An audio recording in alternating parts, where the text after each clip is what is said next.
Hello, undesirables. This is Apollo Genesis, your chief host, the voice of the Call Nation Radio Show, bringing you another exciting episode, interesting conversation, stimulating debate. There was the old adage that says it's better to be pissed off than to be pissed on. So we're gonna see who we're gonna piss off tonight. Who we're gonna like I said, hit dogs holler and talk about the show we did 2 nights ago. Like I had off last night. The reason why I had off last night, I went to a party and I had a good time, and I was not missing this show. I was not missing this audience. I was not missing this stuff. I know some people that say, "Well, Kamala, man, they didn't know what to do because Kamala's off on Saturday night. What the hell's going on?" Because Kamala has a life. Kamala has things to do. He has friends. He has a life outside of YouTube, And as soon as basically I do get that life together that I want, I'm gonna pull the plug on this all together. Because I'm getting sick and tired of you people on YouTube. I'm sick and tired of the internet. I'm sick and tired of social media. I'm sick and tired of people online. Everybody online is fake, phony, and nobody does anything in real life that I could say. Let me ask you a question, folks. Now, I search high and low, right? Every time I look around, I get a bunch of hucksters, liars, grifters, and all these other people like that. When am I going to find an honorable man? Now, I'll say my brother Dollar Bill, I consider him an honorable man. Why is that? You know how you can tell when I know somebody's honorable? When they speak, I don't generally shut up. I don't oppose it. And Dollar Bill says a lot of stuff I don't agree with, but I never talk over him. I never interrupt him because I think deep down inside, he's an honorable man. There's only very few people I never talk over or I never really challenge and everything like that because I think he's a honorable person. Oh no, it's Chukwe. Speaking of people who are not honorable, Chukwe, he got kicked out and banned for a couple of days. I guess he's back now. His suspension is over. So he's back. Chukwe is back. I don't know what to do about Chukwe. That's another thing. People lie and they make distorted stuff and they can't prove what they're saying. And that's not going to fly on this show anymore. If you have a point to be made, you're going to say I don't care if you disagree with me. I don't care what it is. So long as you could back up and stand. Hey, what's up, Wise? So long as you could stand on your square and stand what you're saying and prove what you're saying, even if you may be wrong. That's all I care about, But when you just make up shit, pull shit out of the ass, and just say anything like that, no, it don't work like that. You got to come with proof on this show, right? And I'm tired of people. Because I had the other show I did the other night. I said dispelling urban myths. Now I noticed something, right? And I thought about the show that we did the other day. That was probably the most frustrating show. When I said sacred cows killing urban myths, right? And then I got people going up here defending urban myths that Black people believe and it's never been challenged until I come along, right? I challenge a lot of urban myths and I know they're outright lies. But you know what I noticed, right? There are some urban myths that have some truth to it, right? But those are the type of myths Black people reject. For example, there's that guy, Wise Intelligent of the Poor Righteous Teacher said, it was a deliberate, deliberate thing of them basically creating gangster rap and all this criminal alley to destroy hip hop and destroy its influence on Black people and everything like that. That right there is an urban myth I really believe. But most Black people, when you corner them, like, no, hip hop is the music of the people, blah, blah, blah. So when I say, 300 records and all those other people that monetize all the death and destruction in Black America, that's an urban myth that's rooted in truth. But Black people, the people that generally believe in urban myths, they don't like that one. So it just tells me Black people only like urban myths when they benefit from it. Black people built pyramids when we were kings and queens. That's an urban myth. Black people were kings and queens. We built pyramids and all this kind of stuff like this. We civilized Europe. We civilized the world. We did all this kind of stupid shit, We had all this great civilization in Africa and all this kind of freaking nonsense and everything. All this urban myth we believe, we don't challenge, The true Jews were Black. and all this kind of stupid nonsense and everything. The Jews out here are fake Jews, and we're the true Jews, and blah blah blah blah blah. All this urban myth, black people believe it. Why? Because it suits your needs. So, in other words, I came to the conclusion that in order for urban myth for black people to accept the urban myth, it has to be something that basically exonerates them from responsibility, blames somebody else, and basically lets them off the hook for any responsibility. But anything that will black people got to take account for anything, you know, yeah, why is it? Just to make ourselves feel better about our current situation. Yeah, that's what it is. It's all it is. And you saw the other day I had two goofballs, my good friends Jonathan Miller and Mufasa, sitting there going along with this stupid nonsense and everything. Gonna sit there and try to debate with the college genesis, you know. Don't they understand? I've been around the block a few times. I know exactly what you guys you can't come to me with some half-ass shit, you know, talking about oh yeah, I got my research and whatnot. And you pull up some freaking half-ass blog. Look, Ronald Reagan and the federal government did not deliberately put crack into the black community. That is an urban myth and it's a lie. Jewish doctors did not basically inject black babies with the AIDS virus. That is another lie. We tend to believe this stuff because could it be that a lot of black people practice unsafe sex, and even given the risk of HIV and stuff like that, the idea of using protection or abstinence and all this stuff like that, you know how you cure AIDS and sexual transmitted disease? Put your freaking dick in your pants, and ladies, keep your legs goddamn closed. There was another urban myth going around a couple of years ago. This black woman said she was like really obese and fat. You know, she's like a hippopotamus, right? And she said the reason why she was fat is because of Donald Trump and the Republicans. The Republicans and Donald Trump caused her to eat so much and she got really fat, you know? So the bottom line is this, you know, whatever somebody, like I said, when every time somebody wants to get not take any responsibility, no, you're fat because you don't want to put the fork down. Put the fork and the knife down, you know, and get away from the table and whatnot, and you lose some weight. It ain't because of Republicans and everything. It's because you don't want to put that fork down. You know, you don't want instead of doing pull-ups and push-ups, the only thing you want to pull to your mouth is a cheeseburger. You know, you can pull cheeseburgers to your mouth, but you can't do a pull-up or a chin-up or whatever like that. So the bottom line is this, man. So disturbing. Now tonight's show is about the enemy within, the rogue element. Now, who is the rogue element? The rogue element are the people in our community that think about themselves, right? And people don't understand what a rogue element. Just because somebody is black, don't mean they're with us. Don't mean that they're in our same spirit and everything. These people hang around the community. We're a safe haven for them to do their nonsense, but they're all about themselves. Why do you think the rogue element? That's where your drug dealers come from. That's where your stick-up kids come from.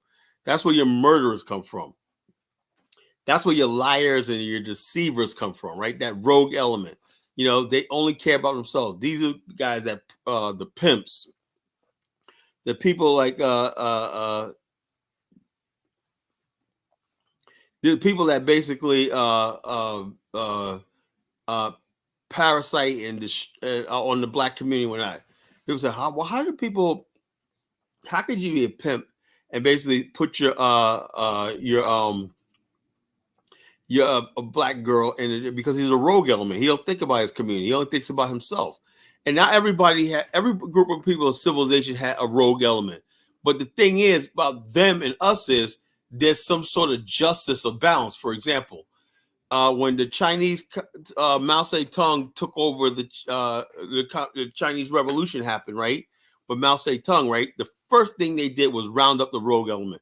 Those are your warlords and everybody like that, and at gunpoint, and took their lands over, took their territories over, and the people had their say against the warlords and everything like that terrorized them and everything.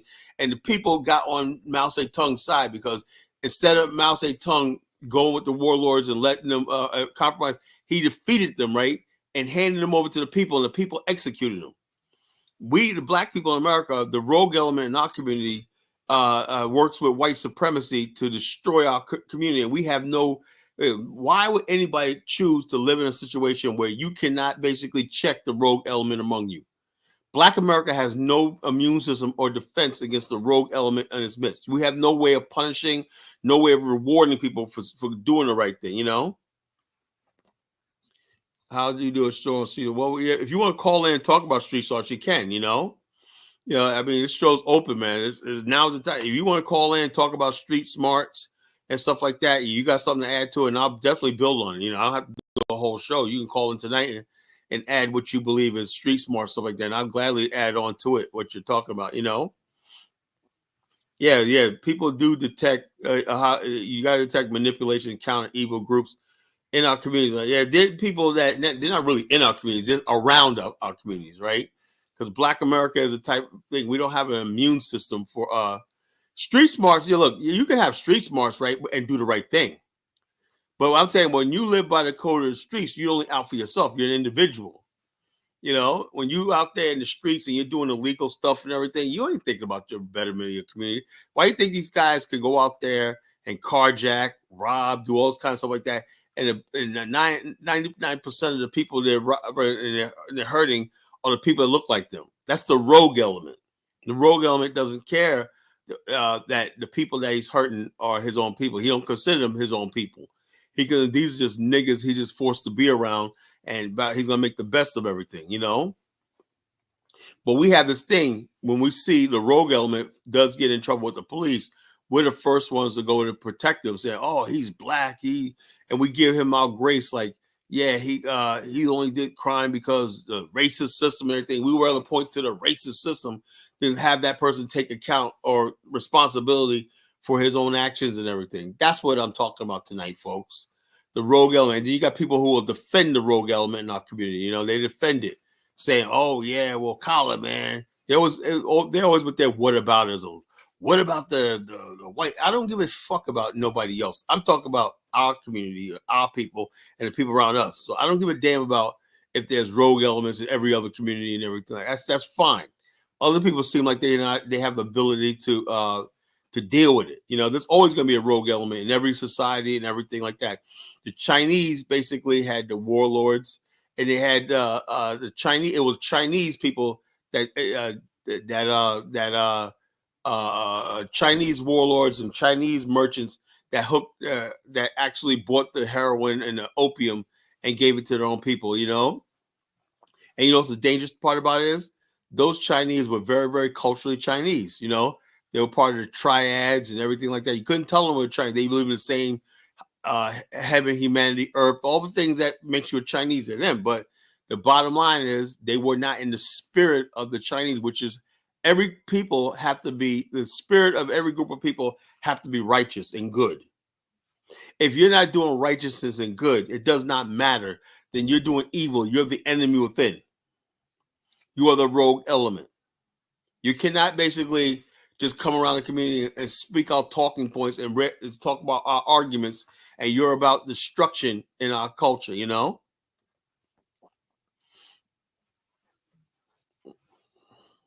What are you talking about, Chuko?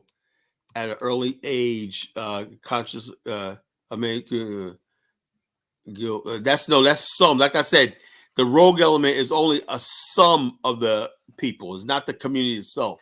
The community itself is fine. It's a rogue element that's in the community, right? I would say like 2% of the community is committing like 99% of all the problems. So Chuko try to make it seem like everybody's out there going. Most people in the community have families, they have stuff, they doing it fine. It's a rogue element that runs freely in our community that we don't do nothing about, that's causing destruction. So it's not the community, it's the rogue element. I wish Chuko would understand that, you know.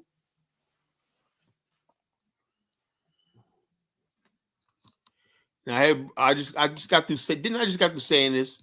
Bruce says, how do you believe rogue and non-black communities are kept in check? Well, the thing is, the rogue element in other communities, right? They have reward and punishment. Even like, let me give you a perfect example of what I'm talking about. These people don't understand something, right? When the Chinese and the Japanese, they come to this country, right? They have social clubs. Every Chinese community have social clubs. You know, these social clubs basically are almost like a shadow government governing Chinese and Asian societies in foreign countries. You know, in fact, if you really want to look at it, the mafia was like a secret society of killers and people that enact justice. It wasn't about crime. It was about people, but the mafia was always about people basically keeping criminals under check by taxing them, controlling them, and telling them where to go and not do that. You know, that's what the mafia was all about. It was about the mafia almost performed the same duties as the state. You know, that's why in many parts of Sicily, they didn't even need a government because the mafia ran the island so well. You know, in the Black America, there's no such thing. Nothing keeps the Black community in check. No, there's no punishment. There's no nothing, you know.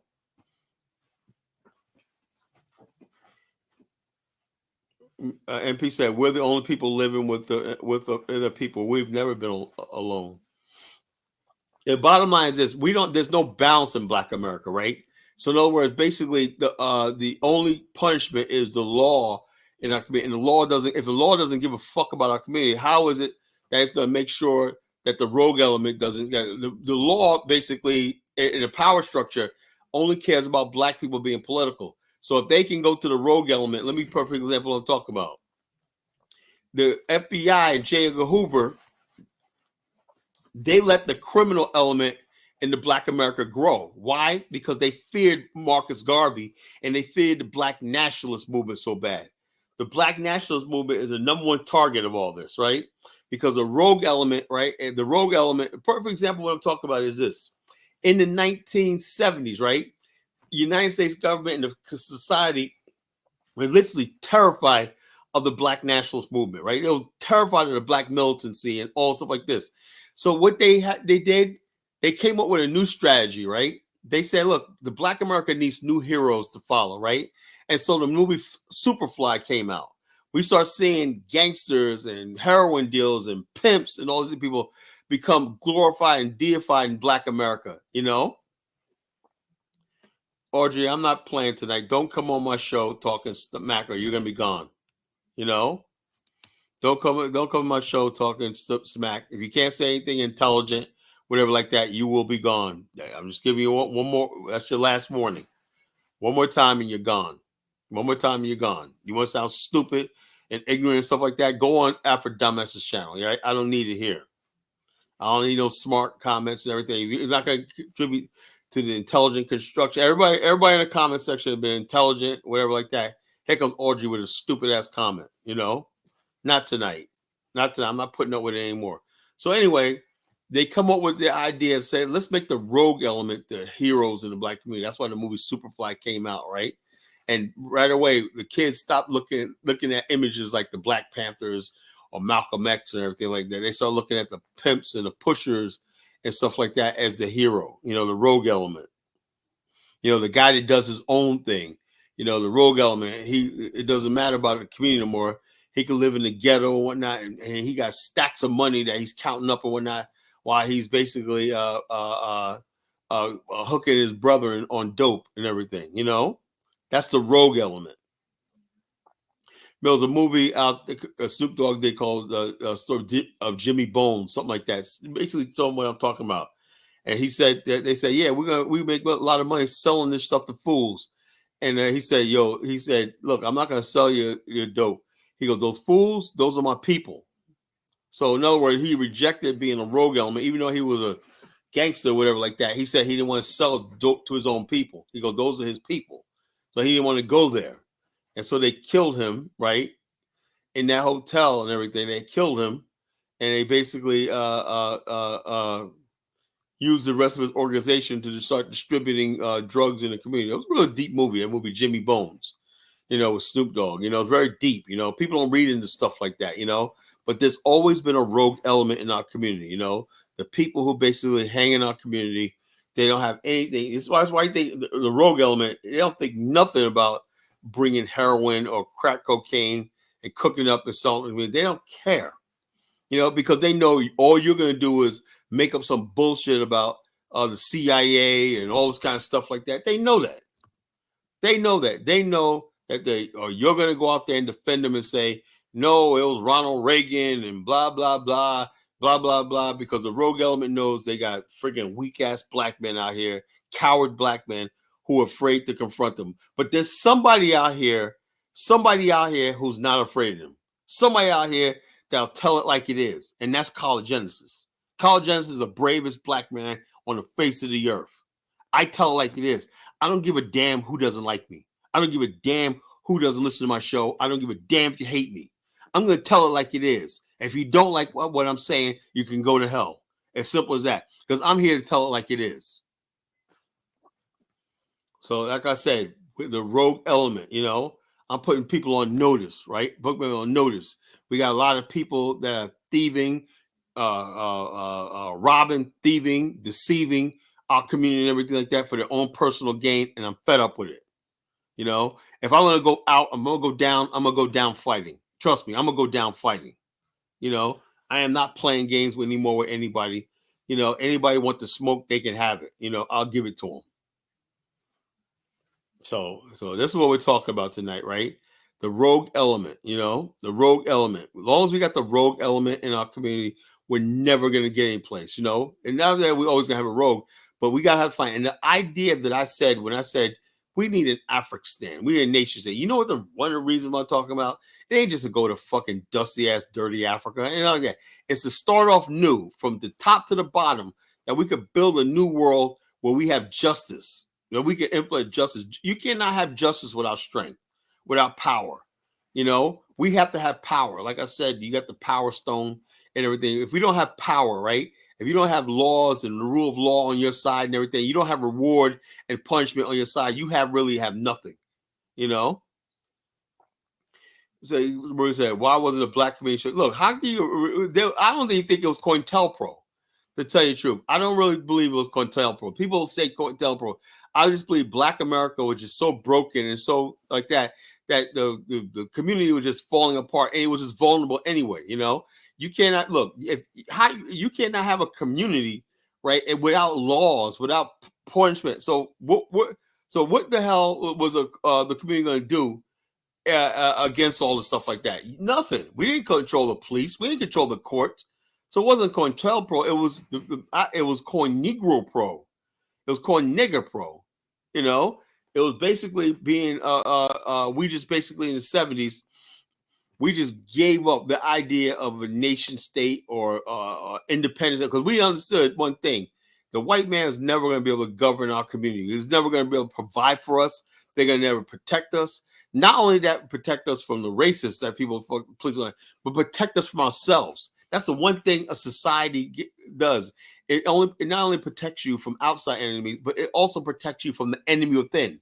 We have no protection from the enemy within because our enemies out work with the enemy within to destroy us. So as long as we stay in America, this is what is going to happen. Unless, right, there's going to be there's a day and time. I don't know if it'll ever happen, Is it Africa's dusty? Yeah, I gotta say, look, bottom line is this: when we said we want to build an African, it ain't the ideal place in the world, but at least if you have a clean land that we could build from the top line, we can make that dusty thing something happen, right? But people act like we were just going to Africa because Africa is so great. No, it was basically our ancestors' land, and now be the perfect place to build an African outside this hemisphere, somewhere where we control everything from the sky to the core of the earth and whatnot, our laws, everything like that. So people know when you're there, you're under our laws. You can't run to the white man for help and everything like that. We will have the death penalty for people like that, and we'll enforce the laws and everything like that. And people will know to fly right. It works. Trust me. The first thing every people do, whether it's Chinese and everything, is you gotta be independent and sovereign. Once you have independent and sovereign, then you basically can tell the people you better stay in line. But so long as you're controlled by outside people, why do you think people have revolutions? Why do you think people have independence movement? Right? It's not because they're fighting against the foreign power and everything. It's to control the social order. Who was it? Edgar Allan Poe said that. He said mass movements and uprisings and revolutions are never, and wars are never done by. The outside enemy is never really enemy. It's always to enforce a social order inside the community. In other words, basically, if you use war and say, "Look, we got an outside enemy," right? and then basically you get the people to believe in that. Yeah, we're being oppressed by an outside enemy, right? Then you basically say, okay, before we get rid of outside enemy, let's deal with the enemy within. See, if you can't do that, then you don't have nothing, you know. The Chinese, before the Chinese, Mao Zedong took over China and the Chinese Revolution, there was a lot of Chinese who benefited. Those Chinese Uncle Toms and everything like that, who was in Shanghai and everything, that did the bidding of the Europeans in the West and everything. They were living good. You know, they weren't trying to do anything to disrupt anything. They were the rogue element, you know. Well, Mao Zedong took all their power away from them and everything. They cut off their influence and everything and told them, look, now you're going to have to deal with the Chinese nation. Now justice is in our hands. Power is in our hands. You're going to have to answer to us. See, Black America don't have that power to make anybody answer to them. You can't make the white man answer to you, and you can't make your own people answer to you. Do you understand where I'm coming from? Mac A said, Colin, if you examine the records, you might find that majority of turncoats and cells were foreign. No, stop with all that nonsense and everything. You know, the bottom line is this, you know, I'm not getting into all the foreign, because, look, I'm not with all that ADOS FBA friggin' garbage, right? Because that's another thing. People want to make it seem like, oh, it's about foreign blacks and Black Americans. And everything. It does not matter. The bottom line is, you know, there's race traders that are foreign blacks, there's race traders that are Black Americans, you know, as simple as that. I hate race traders no matter where they come from, you know. So I don't want to get into all that what group of black trying to blame. Black people sold Garvey out. We sold Garvey out. The criminal element in Black America sold Garvey out. It wasn't the foreign blacks and all stuff like that. That's a bunch of nonsense. I don't believe in it. But thanks for the comment, though. You know, so a lot of people are squares. Yeah, you got a lot of Black people that are squares. You know, and the bottom line is this. And now, what could happen one day is, I don't know, doubt it'll happen. If Black people just get so tired and they said, we had enough, right? We had enough. Then what happens is you will go into those radio stations and everything, those record companies, and we just one day just drag these record executives out, these radio DJs, and they're promoting garbage in our community, these Black entertainers. If we start setting, I'm not saying we do this, right? If that happens and bombs start being set off and whatnot, and people start being assassinated and stuff like that for treachery in our community and everything, it'll change, you know, but Black people are not going to do that, you know? If somebody goes out there and makes a record about death, destruction, drugs, everything like that, and he's up there, thing like that, or people threatening our community with all this kind of nonsense, everything. If you basically know that, by the time you're done with that off that stage, we're gonna come and drag you off that stage and whatnot, and string you up by the microphone cord and whatnot. You know, they'll stop. You know, but Black people are not gonna get to that point. Other people will. Other people see you threatening their culture, threatening their way of life, they threaten who they are. They're gonna come after you. Black America won't do that. We just sit back and let people destroy us, right? That's why it's no thing when you see Black immigrants talking shit about Black America. We have no natural defense or to protect ourselves. We have none. We don't know how to protect ourselves against the white man. We don't know how to protect ourselves from other Black people, Hispanics, everything. And we don't know how to protect ourselves from the rogue element in our community. We're just a completely defenseless people. That's sad. We're just right for the picking. That's what I'm talking about tonight. That's what the College Genesis is talking tonight, you know? So if you want to come on tonight and talk to the College Genesis, you want to debate with him and discuss, I laid the foundation of what I'm talking about tonight. Agree or disagree. You can now call in, put the link in the chat room. You can call in. You know, I want to hear your opinion. You know, what do you think? You know, do you agree with the College Genesis? There's a rogue element that we need to deal with, or you believe that things are okay? This is just a figment of my imagination. I'd like to hear from you. You know, but yeah. So it is what it is. You know, we live in America, right? America does not want to see. If we basically start doing all the stuff like that, then what will happen is this: we're going to curb the wrath of white America.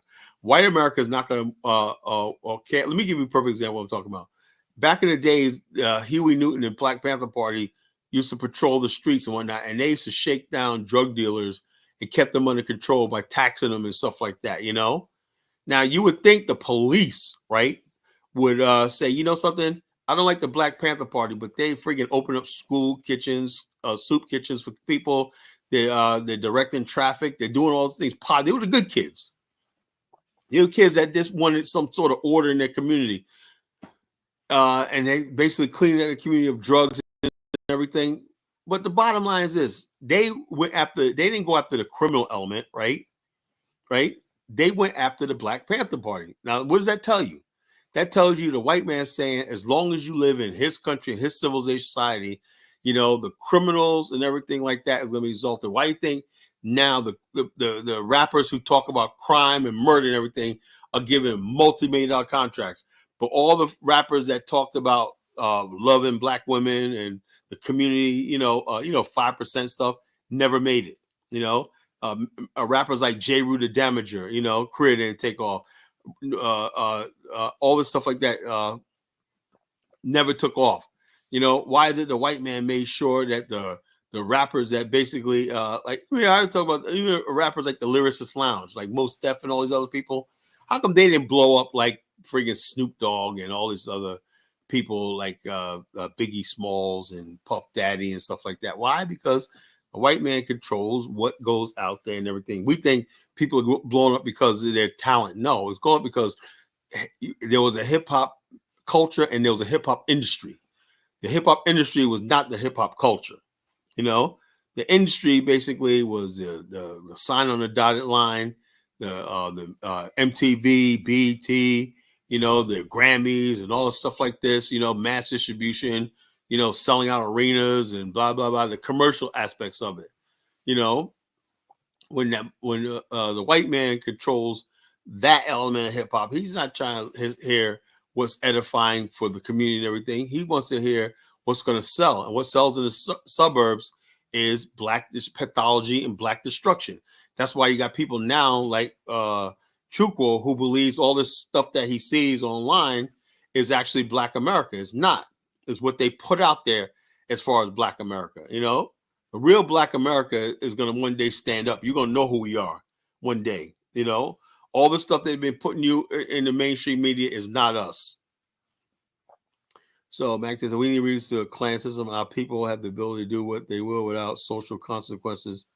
That's your issue. I don't know. What is it? I say we need to reinstitute the clan system. I don't know how that would be done. Our people have the ability to do what they want without social consequences. That it's your thing, do what you want to do mentality. Bottom line, people have that. It's my thing. I'm gonna do what I want to do. Blah, blah, blah. It's my prerogative and all this kind of stupid stuff like that. And the bottom line, well, what can you say when the community does not provide for the people? We don't have factories, we don't have banks and everything that employ. 90% of us are not employed by other Black people. We didn't build infrastructure because you can't build an infrastructure unless you're the majority and it's your country. You got the laws and everything like that. You make the policies that create that. That's a drawback of living in America, right? The bottom line, and all you people, I'm vindicating the Black nationalist movement. I'm vindicating that because I know for a fact the Black nationalist movement had it right all along. The Black nationalist movement was right all along. Oh no, what has Elvis got to say tonight? Here we go. All right, Elvis. All right, Carla, what's up? Ain't nothing but a hound dog. Trying to hound. All right, Elvis, what's on your mind? I mean, nothing much, man. I've been listening to you, All right, what do you and think? yeah, like you were saying, you said something about trying to punish the rogue elements and reward those who do good. Can't do those things if you don't have power, like you were saying. Yeah, Black and so America. so everything that I say when I said we need an Afghanistan, right? That's the most revolutionary thing I say because why? Because an Afghanistan will give us ultimate power over our existence. And the bottom, obviously, right now in America, although Black America have a high standard of living and all stuff like that, we have no power. You understand what I'm talking about? And so people come here like, oh, I'm just coming here just for the money. I'm making money. I got a car and everything like that. Black America knows that's not enough, right? That's not enough. You Black people have to know what it's like to have power. And we don't have any power in this society. We have money, we have houses, we have jobs, but we don't have any power. We don't have any Right. power. And that's the thing right there. That's why when people ask these questions, but what happened to the black community? Look at your community. You guys are not doing this. You guys are not doing that. The reality is, you can't just go into these communities and start whipping people up and start putting, setting them straight. The reality is, you have a government system, you have a police structure, you have other bureaucracy that's supposed to take care of the social programs or the social problems within the society. And usually, black people don't have control over those agencies. Bottom line, this society exists. Like I said, this American society, they offered us a chance to be part of society, and it worked. Black people have the highest standard of living any black people in the world. I get that. We have more money, more jobs, and everything. But the one thing that was not on the table was black people having real power. That was not part of the agreement. And that's what it's really all about. Black people, like, after you reach a certain level, like Garvey said, you are gonna want power. You're gonna want to know what it's like to call the shots. That's just human nature. That's the human nature. Nobody's gonna sit there and be like, wait a minute, I'm smarter than this guy. And the only reason why he rule over me because he got white skin and everything. What I got something to say about this. I got something to say about what goes on in my life and everything. See, that was never part of the problem. You can see that right now in America and the South. You got black communities all throughout America, right? But all of them are controlled by white communities, in parts of in counties in the South, the seat of power is always where the white community is, So we almost acquiesce to the fact that, Yeah, part of that color is because of gerrymandering, right? well, no, no, They're no, pu- no. It's like this. A lot of it has to do with the fact that we basically, even though we may have our own townships and stuff like that, right? The post office is near. We don't have. We could have put up a fight for it. We don't think it's necessary. The post office is like. Let me give you a perfect example. St. Augustine, Florida, was one time post Civil War thriving community, right? But by the time the 70s and 80s, that was a murder capital of America. St. Augustine, Florida, beautiful area, right? Coastline, everything like that. You know, and I remember back in like 2001, right? I was in New York, right? And this guy was like, "Yeah, I'm from Florida." He was a cab driver, right? He said, "I said, man, I had to get out of there." He goes, "Why?" He goes, "Every night." And I thought about this stuff like he said. Every night somebody gets killed. You go out these Saturday night specials, these guns, right? Everybody was a gangster and everything. So I had to say there was this idea that gangster and stuff like that came up from rap in the 80s, right? That's not true. He said in the 70s, black people were killing each other left and right in places like St. Augustine, Florida. He said he had to get out of there. I said that's the 70s. He had the 60s and 70s. It was hot down there. People were just killing each other and whatnot. Every night, people go out with the Saturday night special and killing people and whatnot. And it was just a mess.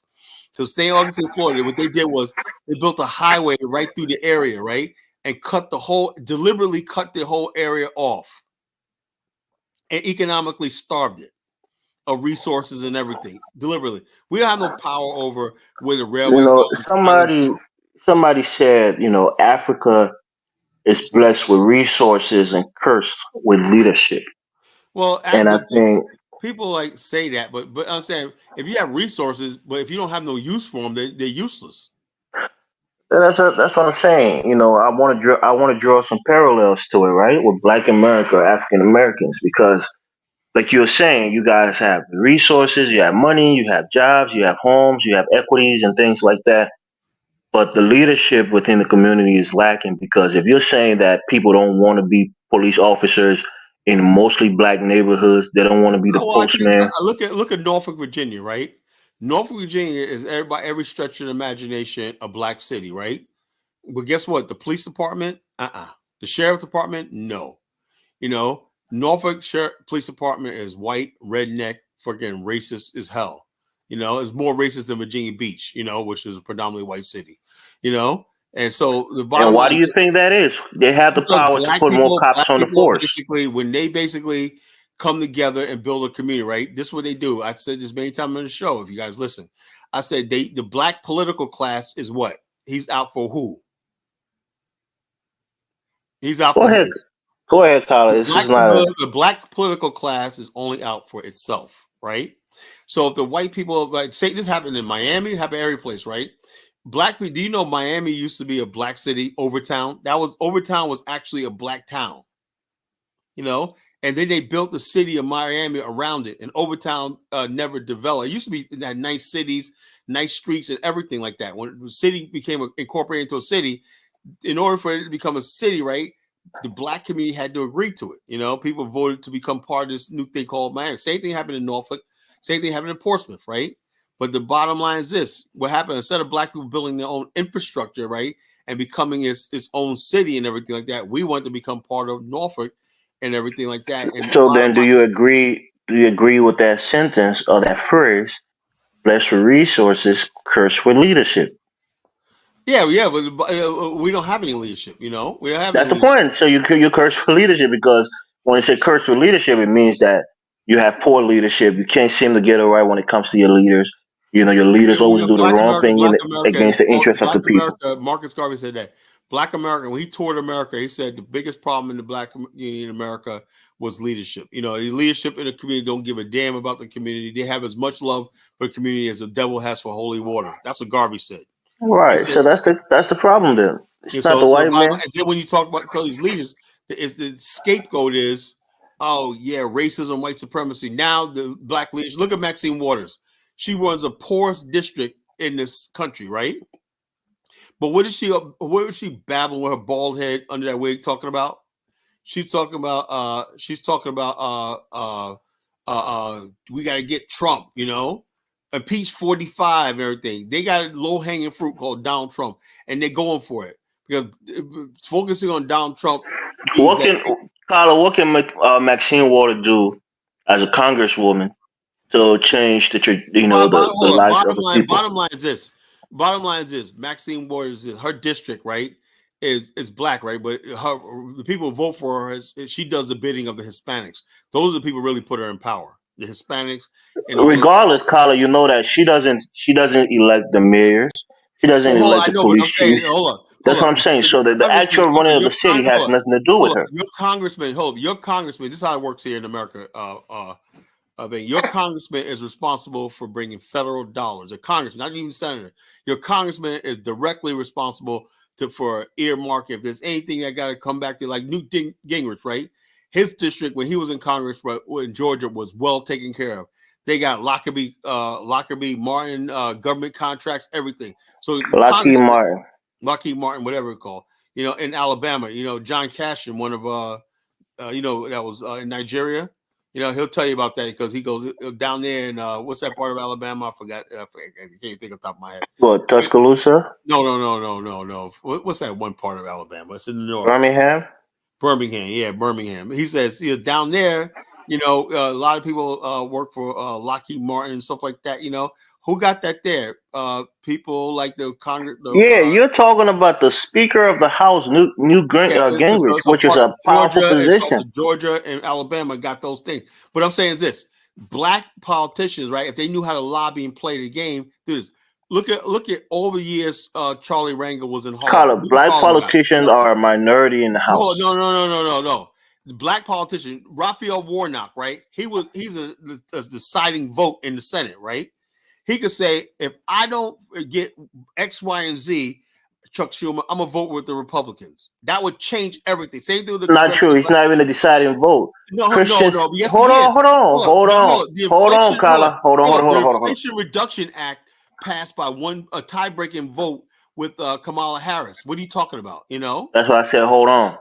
You have Joe Manchin, who is from Virginia or West No, Joe Virginia. Manchin from West Virginia. You have Christian Cinema, who is from Yeah, oh yeah, Arizona. I know that. But They what I'm saying, broke both of them broke rank with the Democrats when it came to key legislation, and I that know kind of that. pretty But much sank the Democratic hold agenda. on. But what I'm So saying is this: it Warnock doesn't. had no Hold on. power in there. That's what I'm talking about. You're talking about Democrat and Republican. I'm talking about going there as a fucking black man. saying, I don't give a fuck about your Democratic agenda. I don't give a damn about what you're trying to pass, whatever like that. If my That's not how it district works, Carla.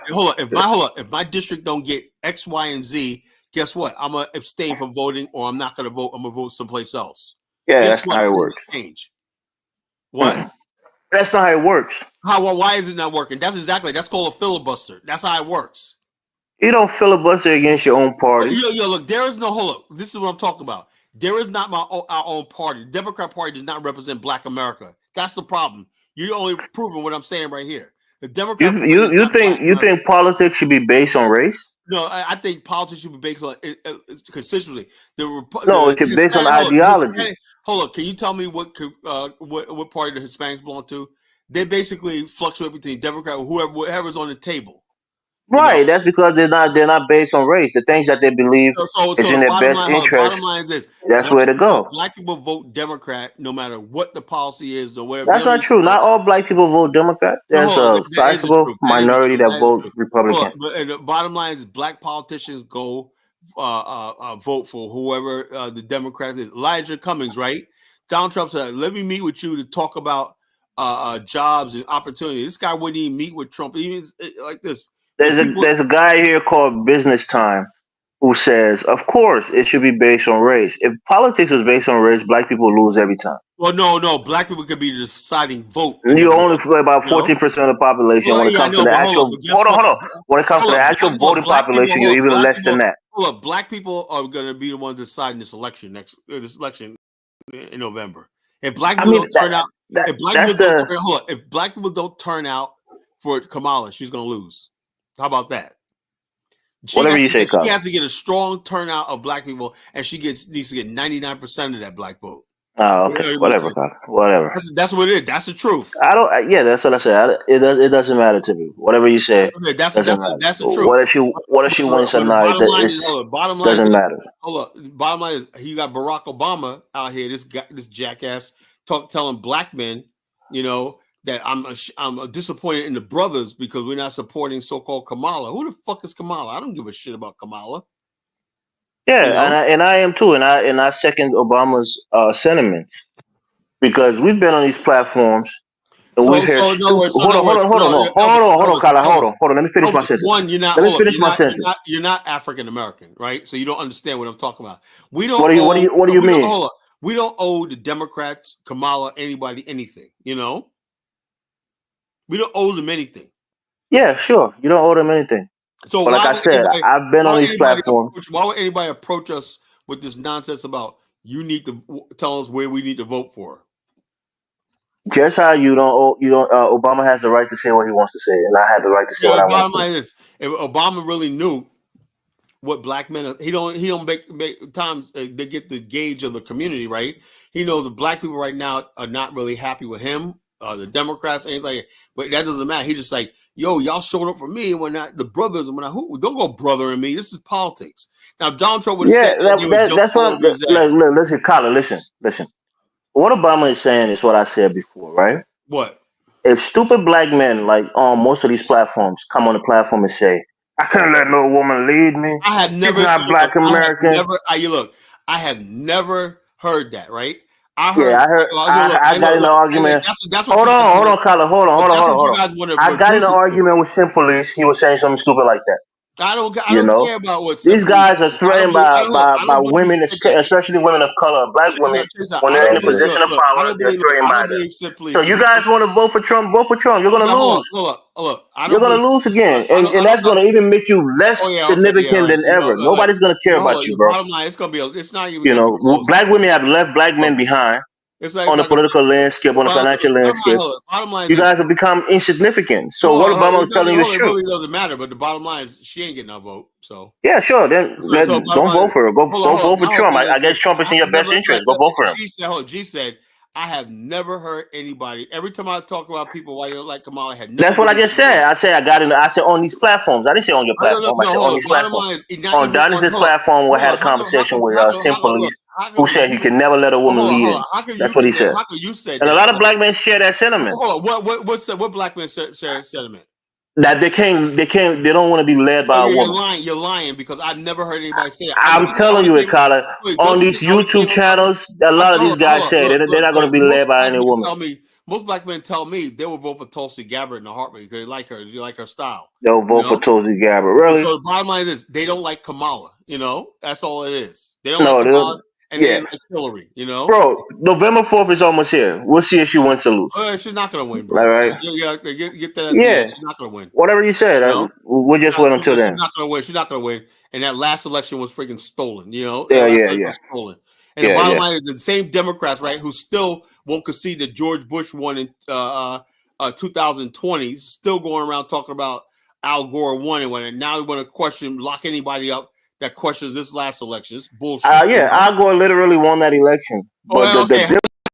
Okay, difference no, the okay, difference is that you say Al Gore won the listen, election. listen. The This how difference is that see how Democrats didn't go hypocritical. to the Capitol and See started how rioting. hypocritical you are. Hold on. The Supreme Court stopped the vote counting, right, and gave it There to you George go. W. Bush, right? Just listen to what you're saying. Same You thing think happened if in this that would election. have happened with Trump, we wouldn't have had a The bottom civil line is war? this. Hold up. The There was Supreme all Court this. Hold up. stopped the count of the How vote, was it a fact? and How was the fact that Joe his Biden? You can brother talk. was the governor of Florida, Hold on. and the Supreme Court stopped the vote. Why was it counting? You're gonna look at me with a straight face and tell me Joe Biden got 15 million more votes than Barack Obama? Yes. So you actually believe that? Yes. What Joe Biden didn't even have a campaign. He didn't have No, one crowd. let He me didn't have explain one rally. let me explain it to you, Carla. How is it? No, why? Hold on, let me explain it to you. Because Let me explain they stuffed the let me ballot box. explain it That's to all that you. was. They Let me used explain it to clothing to you. stuff the Listen, Carla, ballot. listen, man. Stop Let's talking move on. over me. Hold on. Let's Listen. move on. You're dragging my show down, man. Let's move No, on. Let's move on. Don't say I let's want to move argue on. about that, Let me man. explain. You know what I'm saying? From the Let's move time on that about that, you know? from the time that Barack Obama got elected in 2006 Oh, please. to We when got to Joe go back Biden to got elected 2008. It was like, and that was a in hold up, 2008 hold up, to that the was the time that Joe largest Biden got elected in that was the 2020. largest Hold on, turnout. Carla. And the Hold bottom on. line is Relax. that was We're not fighting, bro. Let me explain. Let me get my one sentence here. From the time that Obama got elected in that's 2008 to bullshit. the time that Joe Biden got elected in 2020, it has been 16 years. That means It wasn't no 16 maybe years. 10 It was only 12 years. What are you talking about? from 2008 to 2020. Yeah, that's it. 12 years. It's been 12 years, right?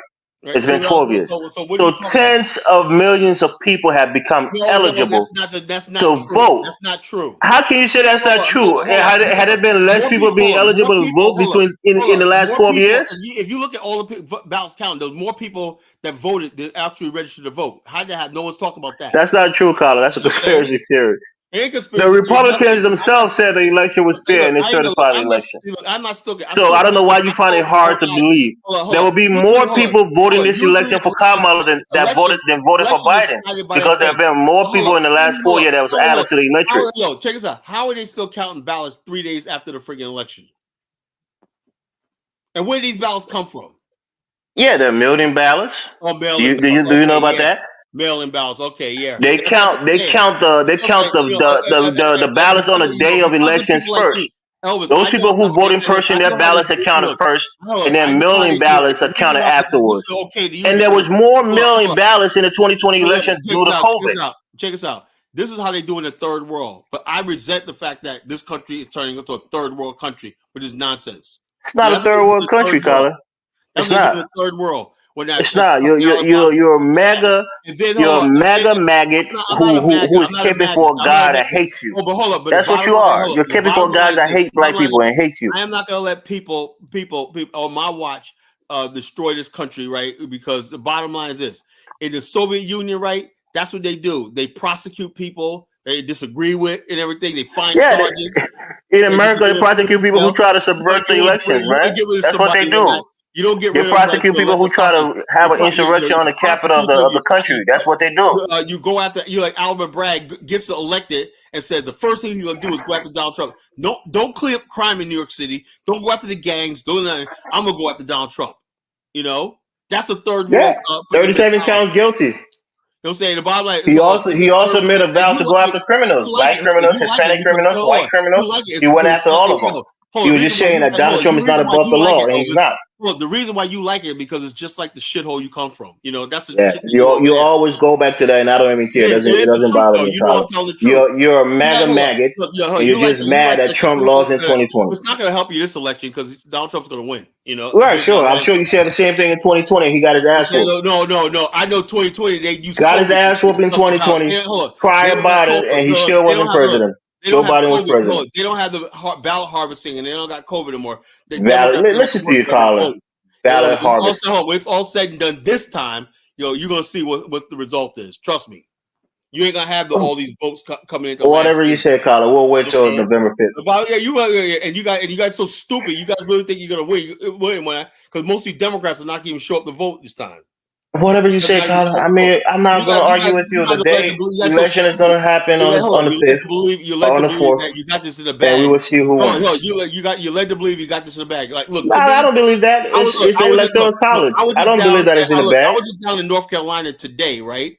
I was at a friggin' festival, whatever like that. None of a friggin' rednecks down there, dude. Man, this country's still redneck. This country's still white. Who You won? know, Who won North Carolina in 2020? Donald Trump won it.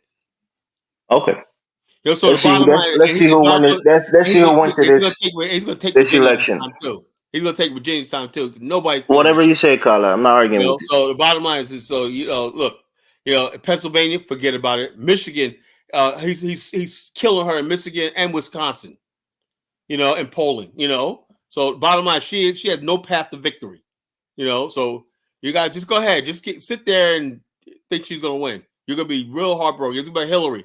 Hillary, she's polling worse than Hillary was right around this time when election came, So the bottom line, she's not gonna win, bro. And now that they said that she's thinking about getting rid of that dude Tim Walz as our vice president pick. That's that they're considering that because this guy's such a disaster, So the bottom line is, look, you're going to be in for a rude awakening, and then when Donald Trump does win, dude, man, there's going to be hell to pay. He's going to round people up left and fucking right, and they're getting the hell out of here. As simple as that. That's what's happening. Like I said, I don't know. Like that doesn't really affect me, whatever like that, because I'm not illegal. I'm not freaking. I don't give a shit about illegal aliens, whatever like that. That doesn't affect me. What affects me is the enemy within the Black America, right? The rogue element has been given free reign to destroy our freaking culture, destroy our community, and everything like that. That's my primary thing. I don't really give a damn about illegal aliens, Black immigrants, Hispanic immigrants. That don't really concern me. They're not the problem. My problem is the people that's in my community that's destroying it from within. That's my problem. That's my number one thing I'm talking about. So all this other stuff like that does not matter to me. I don't give a shit about the LGBTQ and all stuff like that. I don't give a damn about climate change. I don't give a shit about none of this garbage they tell me these pablum pukers tell me I gotta be concerned with. All they do is puke out pablum. Climate change is an existential threat to our pablum. Any more pablum? Climate change, existential threat to our society. We got to get rid of the gas power engines. Okay, 5 years, I'm giving up my car. Okay, yeah. I'm a guy buy this electric bullshit shit. Spend $100,000 for my next car and whatnot. Just so I gotta save some freaking save some ozone layer, some environment stupid shit. But that's what the people believe when they believe pablum. Pablum, people just say stuff over and over again, and you just walk in lockstep like a robot. Or not, yeah. Climate change or As in all the polls. it is bullshit, Yeah, it's not true. It is bullshit. Climate change is bullshit, because it I used mean, to be called Carla, it bro, used to be called that's your belief, bro. You believe in all the crazy stuff. Elvis, you believe in all the pablum. I get it. You're low IQ. You believe in all the pablum they put out there. You just suck all the pablum puke out there and basically say, yeah, climate change. Where did you get that? Did you have the research? No. You just hear the pablum and you repeat it. That's what pablum is. Okay, scientist, Carla. This is not all the science. It's conscious. common sense. It's No, common you're a sense. scientist. You research all of these It's things, not and you know for a science. fact It's just climate common change is sense. not real. So Hold whatever you say, man. on. For every scientist that says that, right? There's like 1,000 scientists that say it's bullshit. You know. Carla, we see All right, climate change. all We right. see climate change on a Hold on. daily You know basis, what I'm bro. gonna do? I'm gonna put up. I'm gonna find a video called "Debunking Climate Change." Let's see what happens. All right. You don't like me? But the only way is shut you up when I play videos. I mean, we live on the planet, Colin. We can see the climate change Oh yeah, happening, bro. whatever, whatever. I live in Minnesota, Yeah. bro. We had like 2 snowstorms this past year. That is abnormal, bro. So in other words, basically, what about the hurricane that destroyed Galveston, Texas in 1904? Was that climate change? He said 1904. 1904. We're seeing more weather. Hold up. Hold on, man, Colin. Yo, Hold up. You gotta shut up and let other people speak, man. What about the earthquake? Hold up. What about the earthquakes that rocked Rome and Greece and all that? Was that freaking climate change too? There are weather events that are once in a lifetime event, and it happens once every couple of 100 years, right? But now we have these things more consistently, Colin. Hold up. We have it more consistently. Now you're moving. Stop saying hold up and let me speak, man. You're moving the goalposts. Hold up. You're trying to say, hold up. Let me ask you a question then. If that was the case, then why is Africa has no natural disasters? Can you explain that? You can't.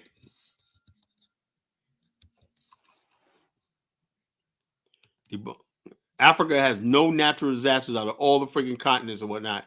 So why is that Africa doesn't have any like that?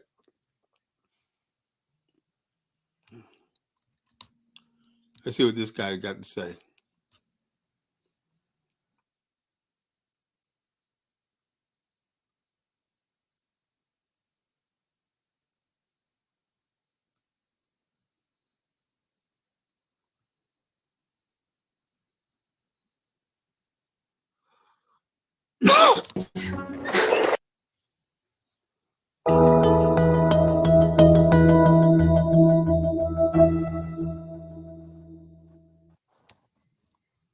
Well, that's a big subject, of course. And I mean, I don't like the word catastrophe. I don't think there's any catastrophe there. But certainly the climate is changing, and that's important.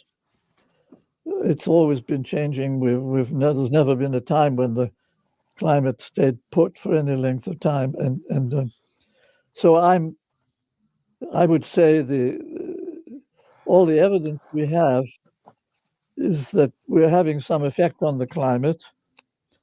It's not clear whether it's good or bad. It's not clear whether it's going to become a catastrophe or not. Yeah, inconclusive, You think this old fart give a fuck if they pay him a couple of $100,000 to come and give you some bullshit studies? Elvis, you know what the climate change? This dude about to die in the next 5 years. He doesn't care about climate change. It's not going to affect him. We are on the planet, Colin. We're seeing it on a daily basis, man. I mean, you're saying stuff like we don't live on the planet and we don't see the climate change happening. Elvis, let me ask you a question. Simple, practical things. Africa basically reduces population in half. You said what? Okay. Do you see? You don't know. Do you know who Thomas? You asked me a question. I didn't hear you. Say it again. Hold on. Let me ask you a question. Let me put to you. Then ask you the question again. Do you know who Thomas Malthus? You're starting with ad hominems, and then you get butthurt when I call you a dumbass back. Hold on. Do you know who Thomas Malthus was? I don't know. Okay. See, you don't even know what this whole issue is, right? Have you ever heard of Malthusianism? I don't know about it, Colin. What I'm telling you is I live on this planet, and many people in the chat live on this planet, and they can see that the climate is changing. There are more natural disasters happening more frequently. Hold on. Let me tell you where this all started, right? And then maybe you get some. Colin, we don't care about the rhetoric. We don't care about the bullshit. We see what's happening, man.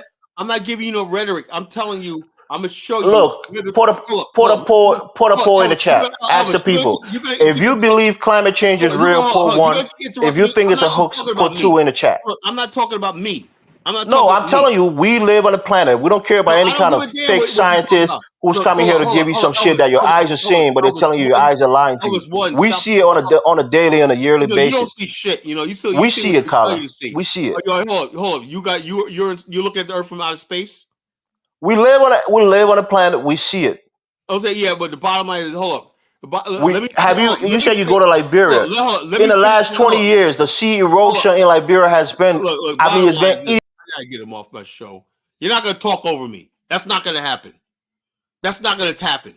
You're not gonna talk over me. If I'm trying to say a point, you let me finish my point, and then you can do like this. The climate change came out of this guy named Thomas Malthus, right? And all these people, climate change is one of the things of Thomas Malthus, who believed that human beings are a threat to the Earth's population. He was part of the British East Indies Company and stuff like that. They believe that the world, in order for the British Empire and the capitalism to work and communism to work, you have to reduce the population and stop population. That's why you have population control and stuff like that. They believe human beings are a threat to the climate thing, and human beings itself are causing global warming and a threat to the planet. They believe in this idea of Mother Earth.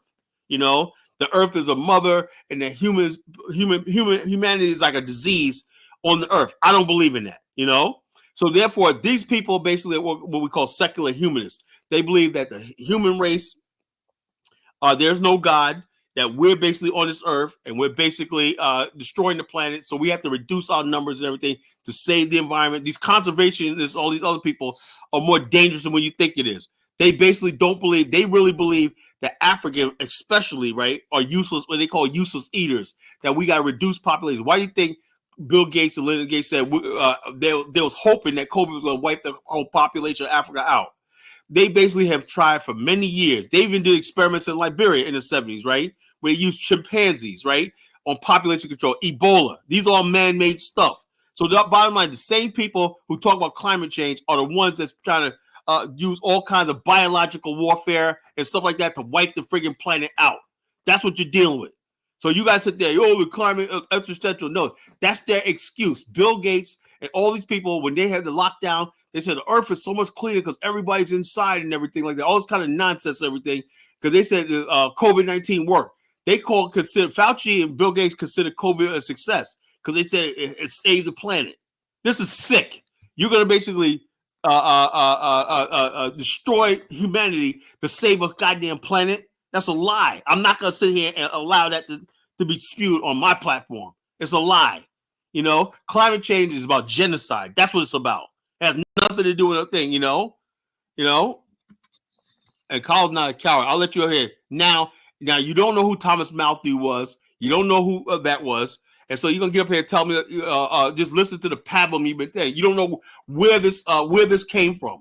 Evans has no idea where this all started. It started from people who are genocidalists, these white supremacists who are genocidalists. And the bottom line is when they talk about climate change, they talk about reducing the number of people of color on the earth. That's it. That's it in a nutshell. You know? So go ahead. That's some sucker shit that you always do. That's a coward. No, that's what it is. You started yelling over me, and you can't take the heat when I get back on you.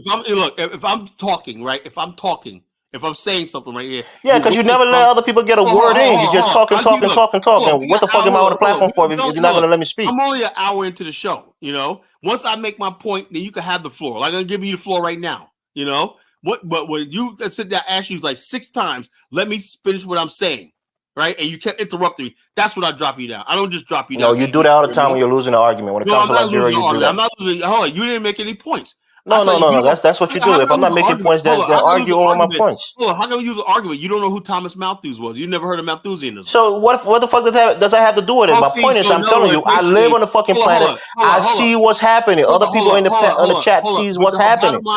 It doesn't mean one guy who wrote something a long time ago. A lot of scientists who debunked that years ago. I studied with the Charlotte Science Institute. That's what I came up with, the Charlotte Science Institute. Kyla, it doesn't matter. We see it. I'm telling you, everybody in the chat sees climate change happening on a daily basis. They see it. Look, the philosophy of the Charlotte Institute is an antithesis to all this garbage nonsense you see. Kyla, we see it. We see it before our eyes. No, I don't see nothing. I don't know what you see. Yeah, of course you don't see nothing. You play a blind eye to it. Look so at you don't see anything. He goes, call you Elvira. Yeah, that guy who been gang raped in prison. You think I care what he says to me? Ooh, simply, you gonna take that from him, man? I get up here and yeah, let him come up here. You know what I'm saying? Oh yeah, man, that's on, man. Simply, you better come up here and do something, deal with this, you know. But the bottom line is this: you never know. You didn't know who Tom. You didn't know what the word. You know everybody in the world, Carla. That people I know that you don't know. So what does that mean? Elvis. Where was it? What year and where was Carla? Who is Adam Weishaupt? Who is Adam Weishaupt? I have no idea. You have no idea. So what does that mean? If I don't know, if I don't know something, what does it mean? The whole thing is, I know what I know. If you're talking about climate change, right? You're not a scientist, Kala. You're not a scientist. I don't even think you got a 4-year college degree. Check this You're out. not a If you don't know, scientist, look, so you're not telling me anything that you're an expert in. You're not an studied expert. yo, You look, just I used to read, you study. just watch videos or read an article, and you think you're an expert. I studied at the Charlotte Science Institute right here in Norfolk, Virginia. You're ultra corpidarian. You think when you read a little bit about something, then you're an expert on that matter. If you don't know who Thomas Malthus was, if you don't know who Malthus is, right? You don't understand what. Kyle, are you a scientist?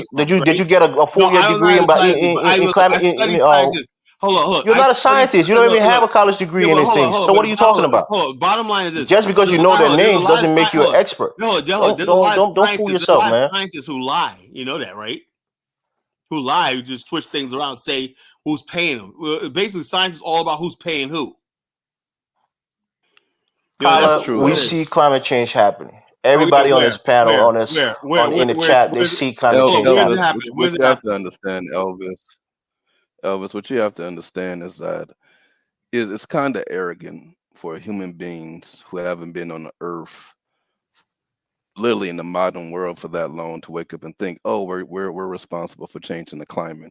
The climate could have been changing for thousands of years, and it has nothing millions of years before we know. So Jonathan, they did a study on the ozone, on the greenhouse gases, greenhouse gas emitters. Bullshit. They did a study, and they saw a sharp increase from the 90s all the way up to the 2000s. When did they did that research? When I think they started doing the research in the 80s, since the United States got industrialized, and we started in the 90s. Right. And they saw a sharp increase from fossil fuel, burning, from gas, the emittances that we make from burning fuel. And they saw that the ozone was trapping a lot more greenhouse gases than ever before. And it was causing a rapid climate change. Now, with that being the case, if you think that, that was very important and they really believed in this, for me personally, I think it's just a money grab. People create problems and then be like, we need to have a solution. The green energy is another money grab. It's a freaking money grab. These are the same people who would, complain about, the air quality and then Jonathan, do you see the glaciers? That the glaciers in Antarctica are melting.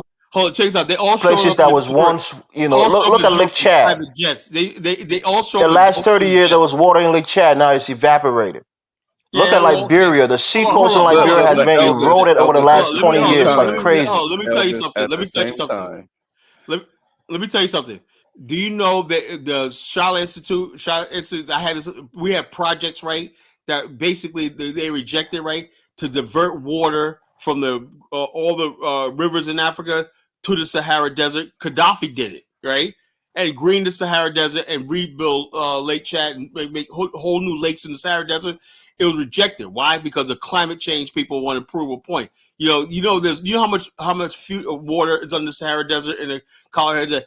Billions of metric tons of water is underneath the desert in the Kalahari Desert that can be tapped into to create permaculture and green. Like Israel did it, So there's answers to climate change and everything like that, but nobody wants to do it. They got people like Elvis. Oh, so now you agree that there is a problem with climate change? No, if you believe it, I don't believe there's a problem. I believe. No, you said there's answers to it. So what do you mean? Listen to what I'm saying.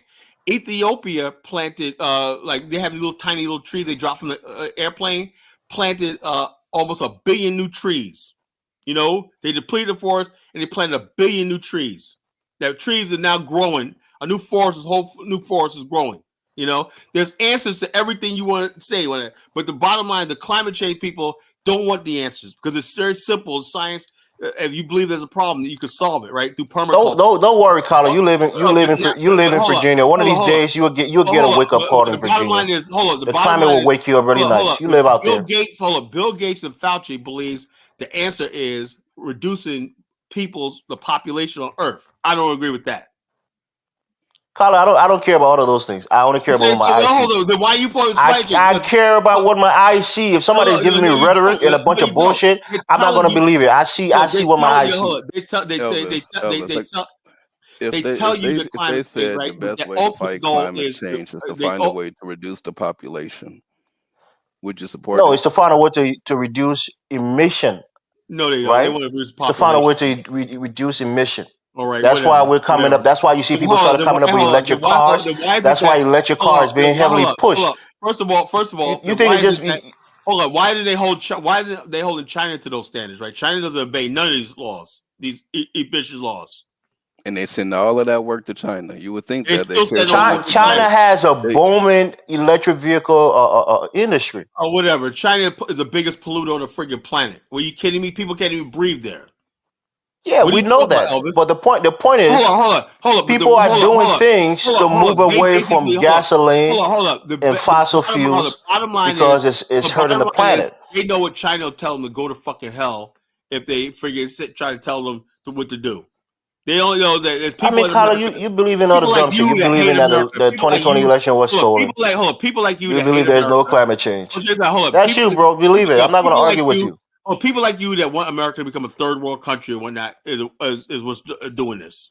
That's the truth. Yeah, it's me. I'm the one immigrant that's telling America All you immigrants, all you to guys, believe in basically, climate change. It's you me. I'm guys are spreading it. rooting for China. You guys are rooting for Well, China. You want China to have all the Elvis, fucking industries, and America to have nothing. since they've been doing all of this climate change, all these climate change programs, have you seen any difference No, since they've been doing the no. climate change programs?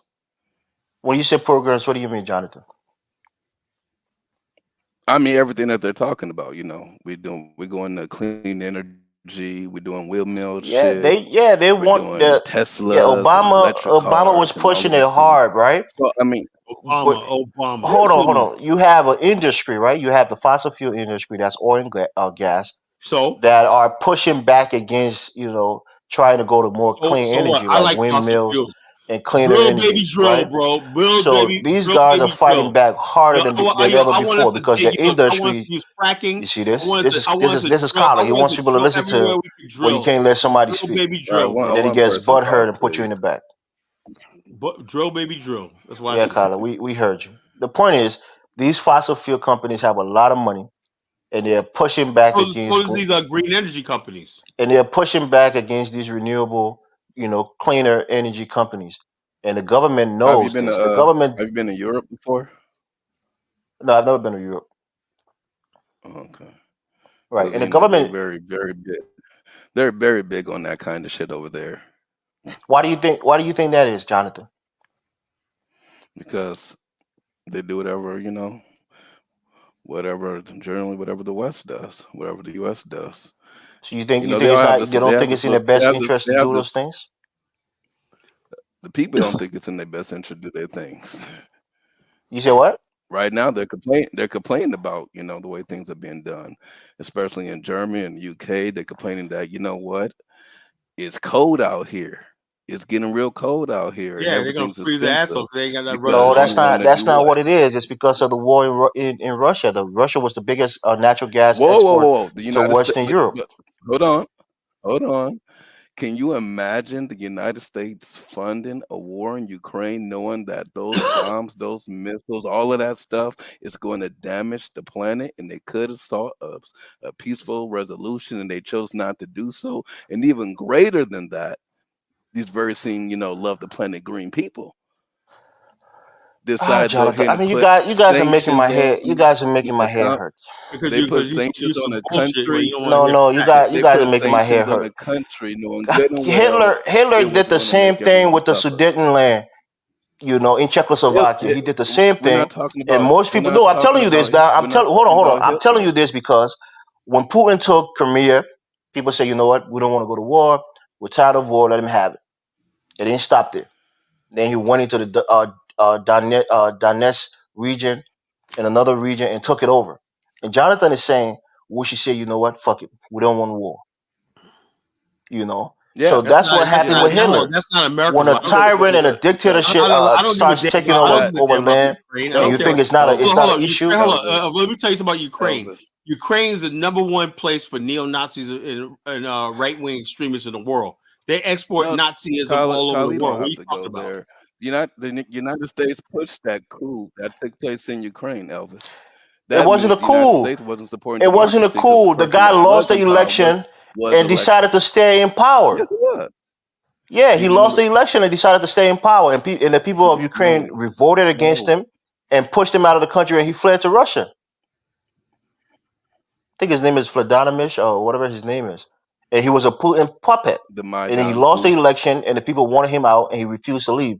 And they Well, it's all right for protested. somebody to be an They Obama puppet. burned down his palace, and he had to flee to It's all Russia. right for somebody to be an Obama puppet That's or not Biden that's puppet, not though, what right? happened, Elvis. But Elvis, if you want to go there, we can also go here. A particular group of people decided that they wanted to have self-determination. That thing the United States always talks about, freedom and independence and self-determination. Well, they decided that they wanted to join Russia.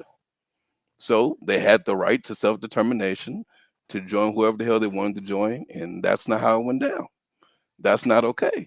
The same way that I believe that Jonathan, people, you if think they're Texas can decide to if they're join from Mexico? Igbo land, No. You think Texas can decide to join Mexico tomorrow, and the United States will allow it? If there was enough people, they could. No, If you had enough of a consensus, they no, could. the interesting no. thing about that, Elvis, is They that could. Any the state They could United can't. secede States from the There will be United a probably States. war. wouldn't The allow United it. States won't just allow them to Any state could Probably actually wouldn't secede from the United secede. allow States. it, but we're not talking about the California United almost States seceded at a few that years ago. moment. The issues that happen in other countries don't have shit to do with us. No, it does. The United States have foreign policies.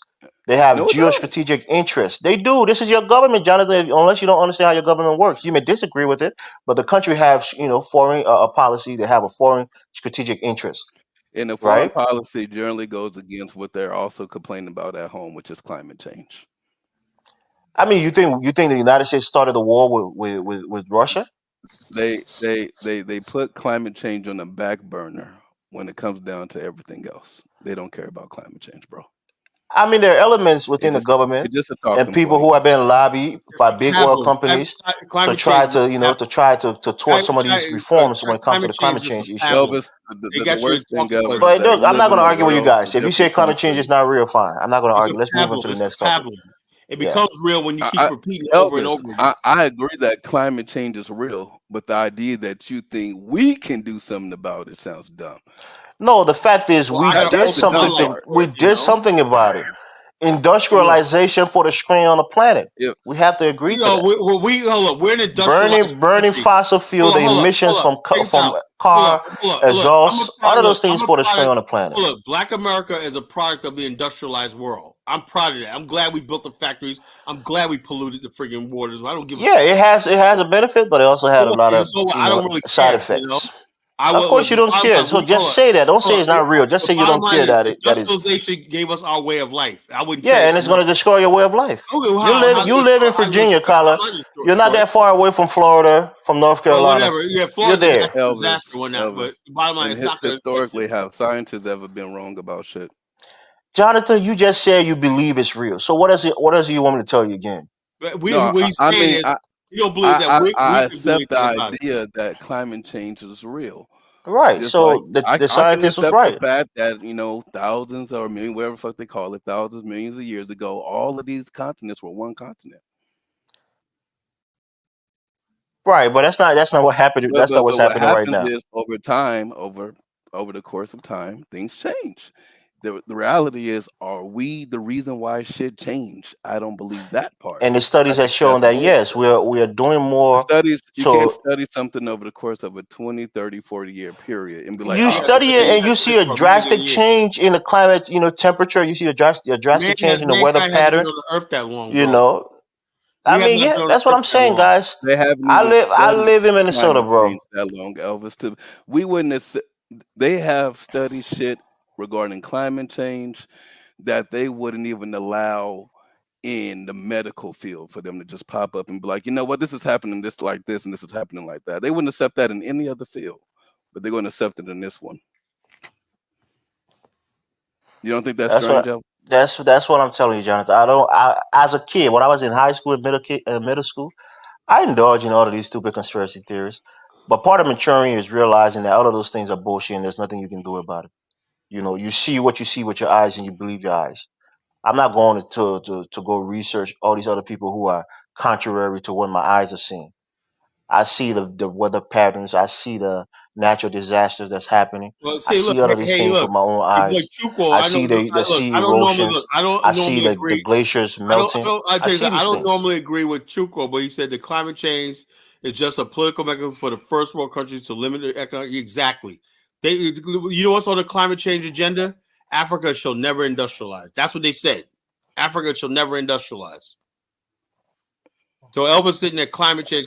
Africa has been unindustrialized for the last 200 years. Africa is not industrialized. What are you talking I said unindustrialized. That's what I said. That's why so many Africans are fleeing the continent and coming over here. If Africa was industrialized, you wouldn't be here right now. You'd be over there. Like I said, Africa hasn't industrialized in the last 200 years. It wasn't because of climate change. Wouldn't it be great if you guys make Africa like South Africa? Africa, blessed with resources, cursed with leadership. Johnson, you notice how you never see black South Africans in America? Why? Because they got an industrialized economy. What's the difference between South Africa and Nigeria, Colin? Oh, Nigeria is not industrialized.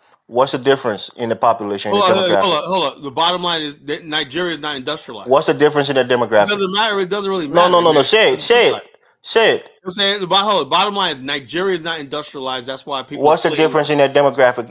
Colin, you're so. I don't even want to insult you because that's not really me. But you think like a 5-year-old. You think South Africa as a nation is industrialized?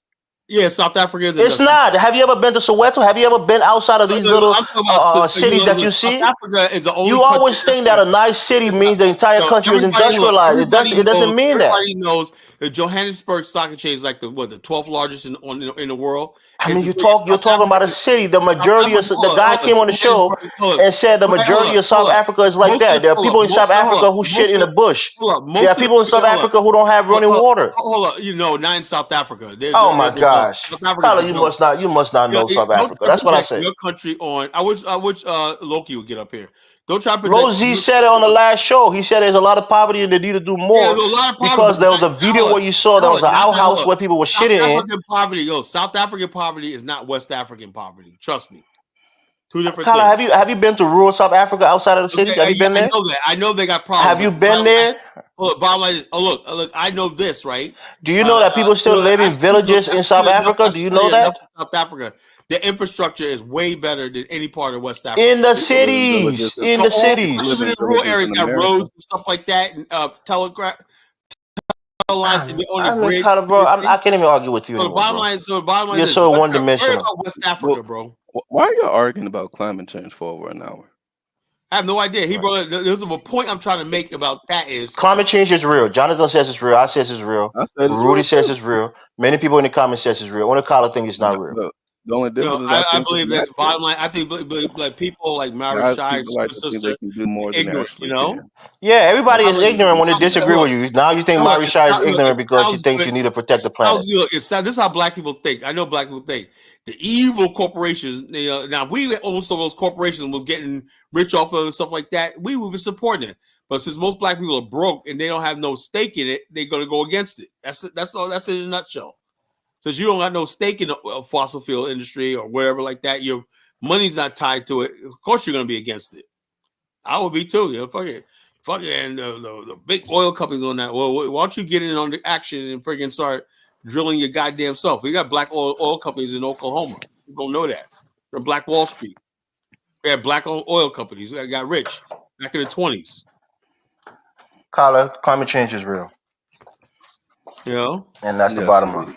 Now, if you say that you don't care about it and you just want to make money, that's a different story. I'm saying the bottom line is the answer to what you guys are trying to do is not the answer. You really climate change, basically telling me that in 5 years I got to give up my gas powered car to get some electric piece of garbage and spend $100,000 to buy some electric piece of garbage and whatnot. No, that's not the answer, bro. Sorry. Okay, you're the scientist, Colin. You know the ansors. You've done the research. So in other words, you think I should give up my vehicle? I don't care, Colin. You don't have to give up anything you don't want to give up. No. Well, I'm just telling you that it's something that's real. That's happening. You know why? Because Colin's right. The materials used to make these electric cars come from areas that generally, cause a lot of pollution. And not only that, check us out, so Jonathan. America's right? only about climate change, when you dispose of those batteries right there. Shit. You got to bury those batteries, right? And they cause more pollution in Earth than the batteries. Carla, do you think that the cancer rate in developed countries is higher than those in undeveloped countries? No. You don't think so? No. Nope. There's no evidence of that. Nope. And people say the water is unclean when man, Pete, do you get water out of your faucet? My water is purified. When it comes to my house, She's not just talking about the water you drink. It could be water in the creek, water in the ocean, water in the lagoons or lakes, pollution from oil. Are you gonna go down to the creek and get some water out there that somebody's pissing shit in? You know, the water's unclean. You better get the water out there. We can look at some of the most unindustrialized, polluted places, and they somehow have clean, beautiful water and beaches. That's what I'm saying. I got a beautiful water. The water we have out here is that we'll have the cleanest shit in America with all of this climate change talk and wanting to protect the environment. Just not. You go to Africa, try to drink. America is the sickest country on the planet, bro. People get sick. People die of cancer in this country. Like, hold on. Why is everybody trying to come here then, Elvis? For the money, Carla. For the money. Oh yeah. So this is how pathetic you third world people are. You complain about how bad America is, but I'm telling you, it's not just third world people who come here for the money, Carla. No. Third world America. People come from quote unquote second world country. I never met people come into this country from India, from other countries for a chance at making money. I can count the number of Japanese on my hand that I've ever seen in my whole entire life. You know, I don't see Singaporeans. I don't see Japanese. I don't see Norwegians here. You know, I don't see Swedes here. You know, all I see mostly is people from the worst third world countries in the world when I come in here complaining. You know, I'm not complaining about anything. I'm telling you why people come here. You know what I'm saying? So the bottom line, they come here because they can't survive in their own country. You know? Yeah, they come here for economic opportunities. If you guys believe what you say is that America makes you sick and something like that, then you should be able to make a living in your own country. You know, without coming here. I mean, Kyla, you're so butthurt, bro. Whether you like it or not, we're here. There are going to be more. I know here, but I don't want more people are going to come here for the money. I don't want to hear. But once they come here, they realize certain things, and they can say those. We don't want to hear that, you know. We don't want. Who cares if you want to hear it or not? Close your ears. Put your hands to your ear and close it and not hear it. Come on, man. You act like a 2-year-old, man. Whine about every little thing. You complain about every little thing. America is an industrialized country. It's the richest country on the friggin' planet, right? Because they basically we built shit. It doesn't mean that it's not the sickest country. All of those two things can be true at the same time. We got the best healthcare system in the world. What are you talking about? It's not the sickest country.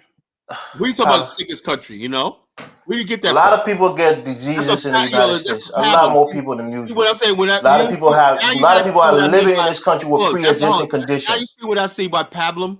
People repeat stuff all the time, and most of it is due to the chemicals that is in the water, the pollution in the air. Elvis, name the chemicals. Well, Carter, I'm not on the exam. Don't ask me stupid questions. I'm not going to answer you. Don't ask me stupid questions. I'm not going to answer you. Chemicals. What chemicals are we talking about? Don't ask me stupid questions. I'm not going to answer. No, I mean this, sir. You said it. I just said it. I'm not going to answer you though. So bottom line, in other words, you're babbling. You're talking. No, you're babbling. You're giving us pablum. No, everything is great in the United States, Carla. Everything is great. Yeah, it's better than any place else outside. It's better. It's better. That's what I'm saying. Honestly, I don't see no place outside of America that's worth living. To tell you the truth. Fine, Carla. Stay in America. No, the topic is about the rogue element. You know, the rogue element in our community and stuff like that, and we just veered off into this climate change because I guess annoying when people start talking all this. Yeah, we need to do this. You brought it up. You said that the elections wasn't stolen, and plus climate change is not real. No, I'm saying my whole thing is because you want to tell everybody that you're some kind of quack. You're some kind of mega magnet, and you want to let everybody know that. I said, Elvis says, "Oh, the election. So nothing to see here, right? Nothing to see here. The election wasn't stolen. They arrested people now, put them in jail for denying. They arrested people for what? This lady just went to jail. Yeah, what was she arrested for? Being an election denier. You know, that's not what she was arrested for. She literally took actions to try to change the election results. That's why she was arrested and went to jail. At the same time, not just because she said the election wasn't. Hold up, the Democrats conducted an illegal recount in Florida, right? And, hold up. And then the Supreme Court stepped in and said it was illegal. Stop it, right? And the Democrats still to this day. Elvis just said it. I'll go win the election. Yeah, even if we give you all of that, the Democrats didn't go march on the Capitol and try to. It's all right for the Democrats to hold on to that after 20-something years. Say the election was stolen. Yeah, you can disagree with something ideologically, but if you take actions against the government, that's an insurrection. When it comes down to that's the difference. When it comes down to there were people rioting at the George Bush's inauguration. There were people throwing eggs at him and rioting and everything. Why was that insurrection? That was an insurrection. Hold on, why was that? Hold Carla, on. you're just a butthurt Republican, bro. Get over it. Trump lost. He lost in 2020. He's not the president. Get over it. Look. I don't like George W. Bush. I hate that motherfucker, right? But the bottom line is this: I remember they were basically throwing bricks and eggs at his motorcade during his inauguration. Why wasn't that insurrection? You think those people who were throwing eggs and bricks? Oh yeah, but hold on. You think they got caught and prosecuted? You think they just went scot free? They were trying to stop him from taking. You think they went scot free? Those people who were throwing us eggs? No, I don't remember anybody going to jail. I don't. Oh yeah, you don't remember that, but you remember them throwing bricks. Anybody who threw bricks at a presidential car is going to be charged and prosecuted. I guarantee you that. Do you remember any congressional hearings where anybody got indicted? Whatever you say, Carla.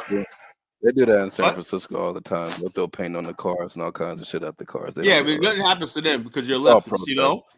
Yeah, sure. Shit, you know? Sure, Carla. They're leftists, they can get away with it, you know? But anybody else that protests them, how dare you? How dare you question us when I'm Joe Biden? I'm a Democrat, you know?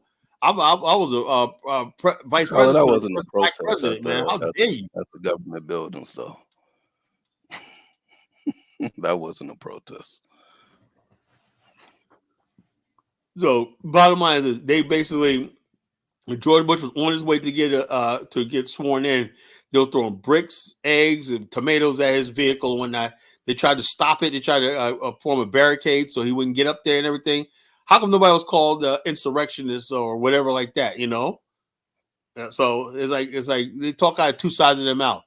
Donald Trump, some people got out of hand and whatnot. Oh, Carla, can I tell you a secret, Carla? Let me tell you a secret. Do you actually care about those January 6 people? No. Let me tell you a secret, Carla. Oh, thank God. Trump lost the election, Carla. I don't think that was an insurrection. Trump lost the election. People like this, no, he didn't lose. You know, he lost. He didn't lose. That's a secret. You need to know that secret, Carla. Because I don't think everybody now look. You saw it. You saw the pull out in Afghanistan. That shows you that the wrong people got knocked out. That shit. We lost $1 billion worth of equipment in Afghanistan because Joe Biden bumbled that. You know, that's your president. You know. But don't say nothing about that. He lost $1 billion worth of fucking thing, you know, thing.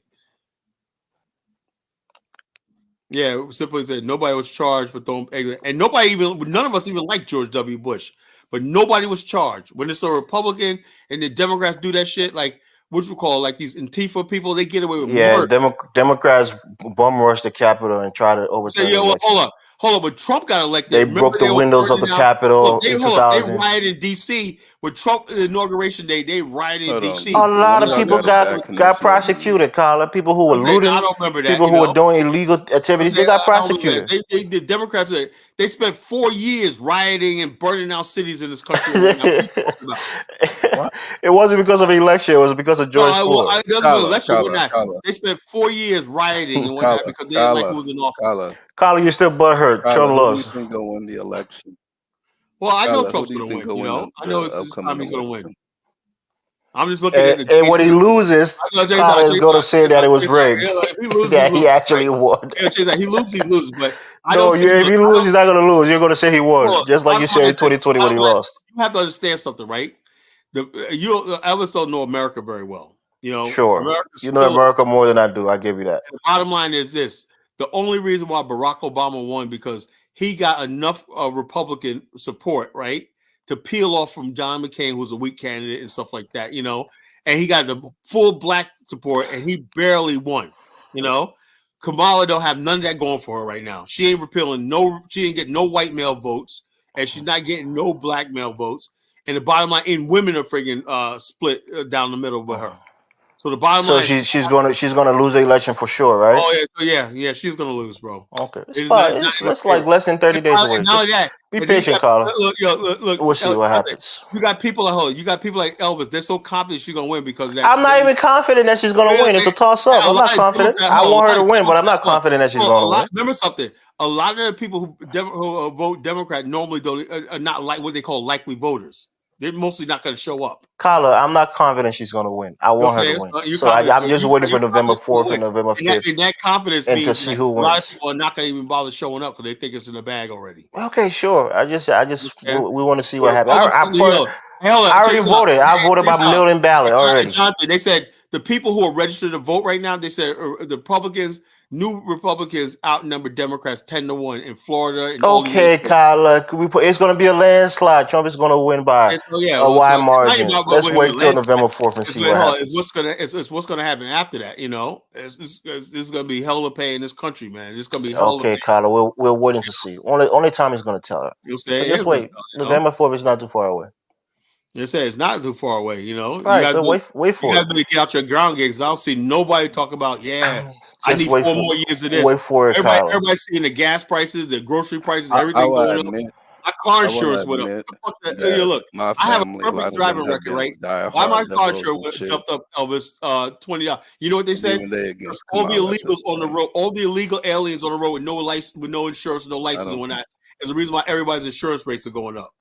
Thank Carla, you, whatever you say, Carla. Let's wait till November 4th. Oh, tell me. So why did my insurance go up? I don't know, Carla. Don't ask me. Maybe you got a DUI. Maybe you got a ticket you didn't pay.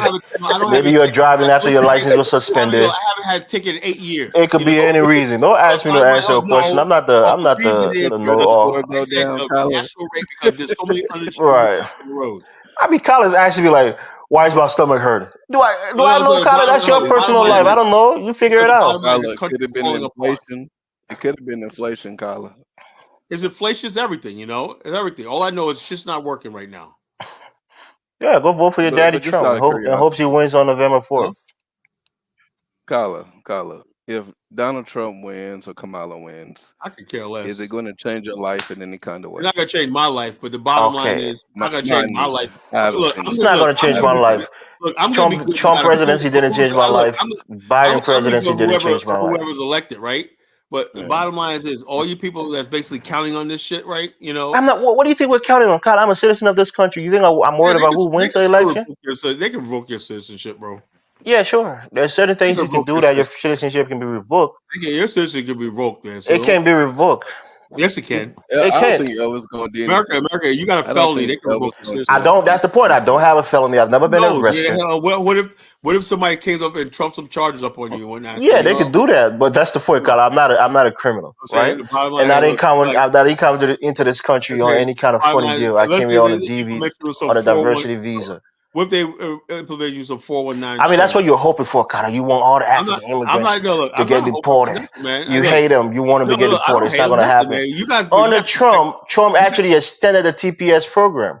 So he's not going to deport any of us, Carla. Why you guys hate him so much? When he's let y'all people stay here longer, you know? Yeah, but the point is, we disagree with him ideologically. I lost. You know how many Liberian friends I lost over Trump? You know. You know, people say, the more Liberian friends say, Colin, we're going to beat you up because I support Trump. Like Liberians say, Colin, we're going to come get you, man. You know, Colin, Elvis, the FBI is watching you, Colin. They'll probably bring some Trump-up charges against you. I did not know.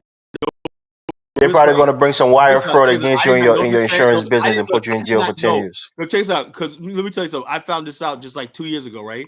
I had no idea when we talk about legal people here legally. I thought it was just Mexicans. I had no idea how many Africans and Caribbeans are here legally. I had no idea. I thought it was just Hispanics. You know, they say, "Hey, I'm here without no papers." I said, "Get out of here." How do they say? Well, we're hide among Black Americans. That's what they do. They hide among Black people in America. I mean, Carla, I don't know if you ever search your heart, bro. You have a lot of hate in your heart, bro. I don't even know where it's coming from. You have a lot of hate in your heart. You're never a warm person. You're a cold, bitter old man. You know, you need your wife to come in and be with you ASAP, bro. You need some loving, bro. You're so angry. That's why I'm angry. Yeah, you are, bro. It's almost depressing listening to you all the time. You always have hate for everybody. I have anger. I don't have hatred, man. Nah, it's hatred, man. We're tired of that shit. Elvis, find some love. Show some love, Carla. It's good for your soul. Now look, Carla, I would say it's hatred because you consistently do this bullshit where you're demonizing Africans. You're cursing them out. You're calling them all kinds of names. Can you read what Zongo just said? Look, is why Elvis is dealing with this clown collar. Now he just called me a clown, right? How am I supposed to react to that? Trying to make you feel less American if you're a citizen. Why is he got to call me a clown? Why am I a clown? I mean, kind of you're thick skinned and then you're bigoted. So that's two combinations that don't go together. You're bigoted, Carla. I'm not bigoted. You are. Also, so in other words, when I start the show off talking about black people in America, right? Am I bigoted towards black America? Yeah, when I come on the platform, and other sensible people come on the platform, they tell you to stop doing that shit. Well, we don't come on this platform to hear people shit talking about any group of people. We want to build bridges, not divide each other. What group of people am I most critical of?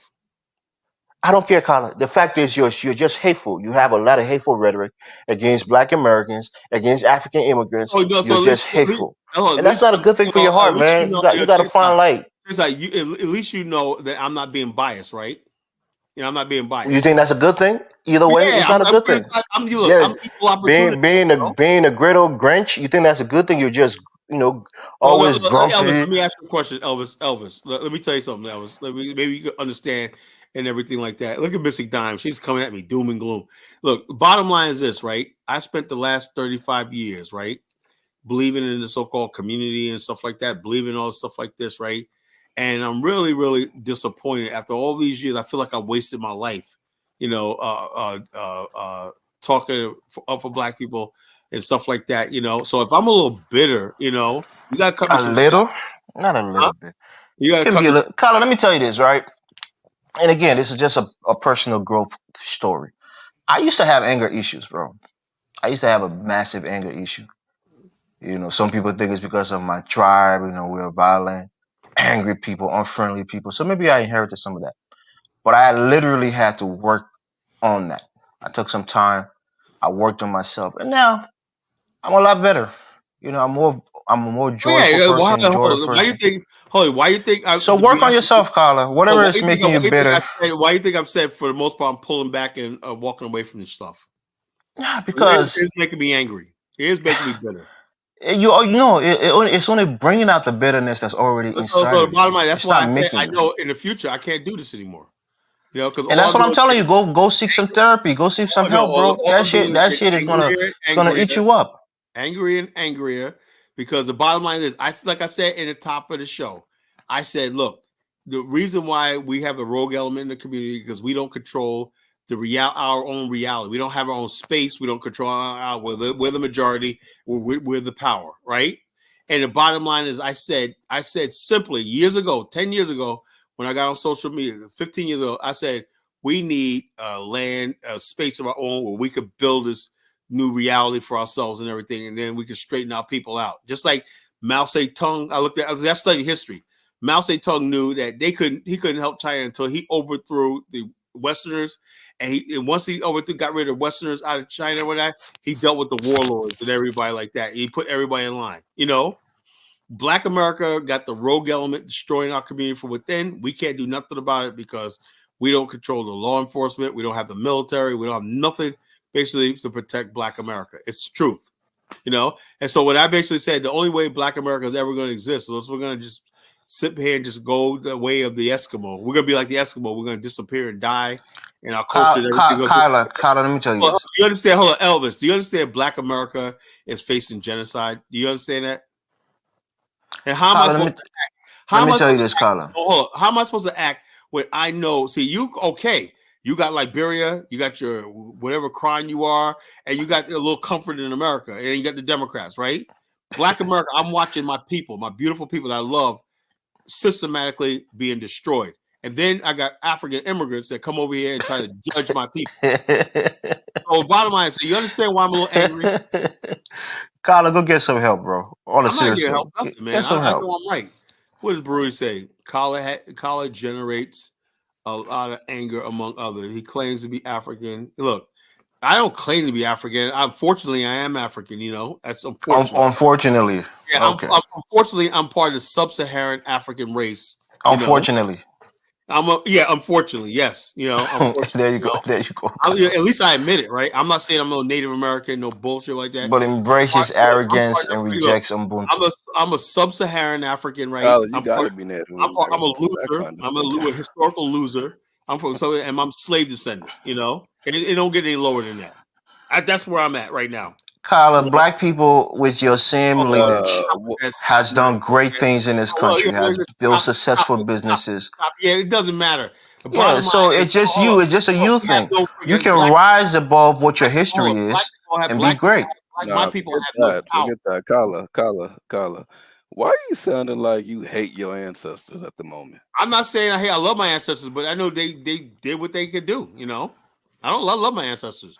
What I'm saying is this. Well, are you ashamed of your lineage? No. I'm saying no. You just said it. That's why Jonathan asked you that. You just said it. Right. What I won't do, right, is get up here and say that I'm an ancient Egypt or like that. That's nobody will say you should do that. You know what I'm saying? I'm not going to say that I'm a descendant from kings and queens and whatnot, which is a lie. Most likely that I came from the bottom of African society. Technically, Kyla, if you build Afghanistan, you can be a king. You know what I'm saying? Yeah, you'll be Kyla Genesis the first of Afghanistan, and the bottom line. The visionary, the founder, the guy on the Mount Rushmore. Why do you think everybody wants to be able to say, well, at least my ancestors were here, and like Jonathan, my ancestors were here in America and everything. Nobody wants to take ownership, take that L. Well, hold on, Kyla. I don't know if you can do this, but I can name all of my ancestors going back to 1860 something. Oh yeah, so can I. I understand where my family came from. Oh, your ancestors, Jonathan, are black Africans. They were not already here. You're not native. You know what I'm saying? So Kyla, there's not a lot of people who follow that mindset. A lot of people know they're African descendants. Unfortunately, you got more than one ancestor. You got a mother and you got a father who had a mother and a father who had a mother. Oh my God! That you might have a native ancestor on one of them sides. Look. The bottom line is, I got like 1% Native American blood in me, so I'm not no Native American. Kyla, my ancestors came from the Congo, somewhere down there, and a little bit from Europe. No, I mean the bottom line is this. The bottom line is majority of my DNA come from slave descendants, right? And the bottom line is we're the only victim. Let me tell you something about us, right? And I'm not trying to bash our race or nothing like that, right? But don't say that. Don't even say that sentence. We're the only victim. Don't victimize your people. Like I said, that's why Marcus Garvey said African redemption. Like anybody can be redeemed. But my problem I'm hearing right now is black people don't want to be redeemed. You want to keep going on the same way we're going right now. We can't keep the same thing we're going right now. Will not last another 100 years. We're gonna be. Kyla, your greatness as a black man is tied to the United States. I don't want to hear no goddamn greatness of no black man. That's what I'm telling you. You can't have an independent, great black nation within the United States. You're as great as the United States is great. Till the black man is free from the white man. So we have a nation of our own.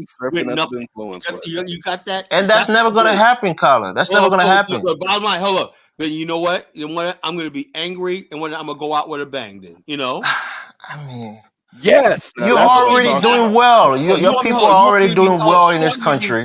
Oh, you want me to be happy? You're already part of a great nation. Look, I don't care about no great. I didn't conceive this country.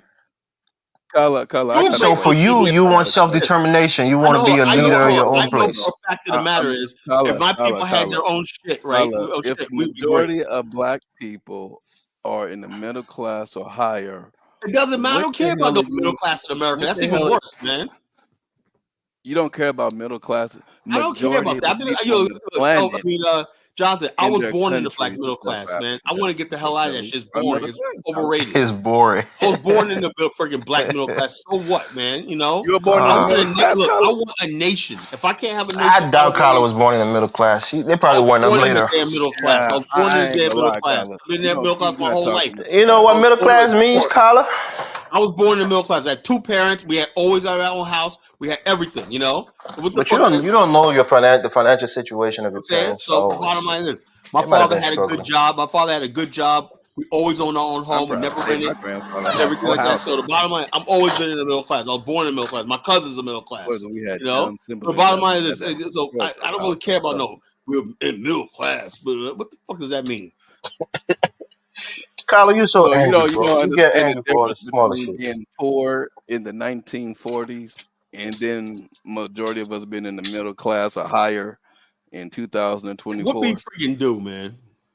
Kyla, let me ask you a question. I really want to understand. What we freaking do? How many of your grandparents' generation, let's just say lifetimes, how many people can you call or name? And then I can name them all. I can tell you more. I can tell you my great grandparents, my grandparents, everything. Name them all. I can tell. Okay, my father's side, we have my grandfather Edward Overton, my grandmother Emma Jane Johnson Overton. Yeah. That was my family side, right? His father, right? His father was born a slave, you know, and his father, my grandfather's father on my father's side, passed for white. You know, he was a Creole. He passed for white. And Kyler, you didn't get none of those white genes, Kyler. You did not get any of that white gene, Kyler. Who cares about the white genes? Whatnot, You're you know? black as Wesley Snipes. You didn't get none of that white genes. No, I'm not black. Look at my picture. I'm not. But do I look like black or Wesley? What's wrong with being black, Kyler? What's wrong with being black? I'm not black. Like if I was, I'd be. Do I look like I'm black as Wesley Snipes? You look like Kyler. No, I don't. No, I don't. See my picture right there? Do I like that black? The blacker the better, Kyler. You say no. Okay, yeah, you could say that. You know, but. Bottom line, I'm not that, you know. You guys will make like, oh, you're like this. Look, I'm not that. You know, if I was a West Side brother, I'd own it. I'm not. You know. So the bottom line is this. So my mother's side of the family, my mother's side is the Hill family of Macon, Georgia, right? Many generations back, and my mother's father's side is the Speller family in Maine, Jason, and the Bunch family. Before my grandfather's father's family is the Bunch family in Windsor, North Carolina, right? So my ancestors come from North Carolina and Georgia. That's cool. Now, Kyla, since you just went back to slavery, you notice that you only named a couple of grandparents. You didn't name a whole bunch of people. Well, the bottom line, Jonathan, the bottom line is Kyla doesn't qualify for the reparation check. After the he can only trace it back to 2-3 generations. After that, it's cut off. So you don't qualify for reparations, Kyla. What are you trying to say? You're not a foundation of Black American. Tariq Nasheed wants to see your ancestry list, and you can't produce it. What Tariq wants to see, you know, Tariq's a bam ass, you know. That's what Jonathan is challenging you. Jonathan wants to challenge your Black American card. Where's Jonathan? You know, where's Jonathan? Jonathan got his history. He got his ancestry. Jonathan said he might be already here. He's one of the Native Americans already here. Jonathan said no. There are people in his lineage. All of his great grands and great grands. What I find very interesting, right? We were already here. I want to see his DNA. My ancestors were enslaved. I want to see. I want to know these people that are already here. What city? Hold on. What cities they live in?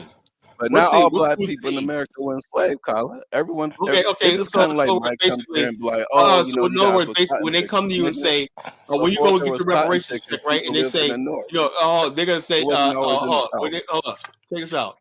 If they come to you and say you can't get a reparations check because your ancestors are already here, you're gonna be like, no, man, I was a slave and whatnot. You know, it'll change right as soon as they basically handing out the reparations check. What are you doing, Elvis? I'm just flicking my card. I got a little medical card. I got a medical. Mute, nigga. Damn. Nigga over there like you playing Jonathan, with what's going on here? You sound like you're having a spasm. Why are you laughing like that? Relax. You over there sound like you over there playing with baby oil and shit. God damn. No, this is you know when you have a card and you're kind of flipping it back and forth, you're kind of bending it a little bit and it makes that sound. Look, there's nothing wrong with being fucking jet black. If you're that, man, you know, more power to you. I'm not doing no black. But Kyla disassociated himself with being black. No, I'm not disassociated with black. Kyla said so in other words, basically, if people got low self-esteem, if you don't self-identify as a dark person, when you're not, you know, then people think it's offensive. You know, people take that as an offense when you say, "Look, I'm a brown skin brother." I'm not dark skin. Kyla, you don't look brown skin in that picture. You look gray skin in that picture, bro. That's a black and white picture. It doesn't really matter. I know what I am, bro. You know.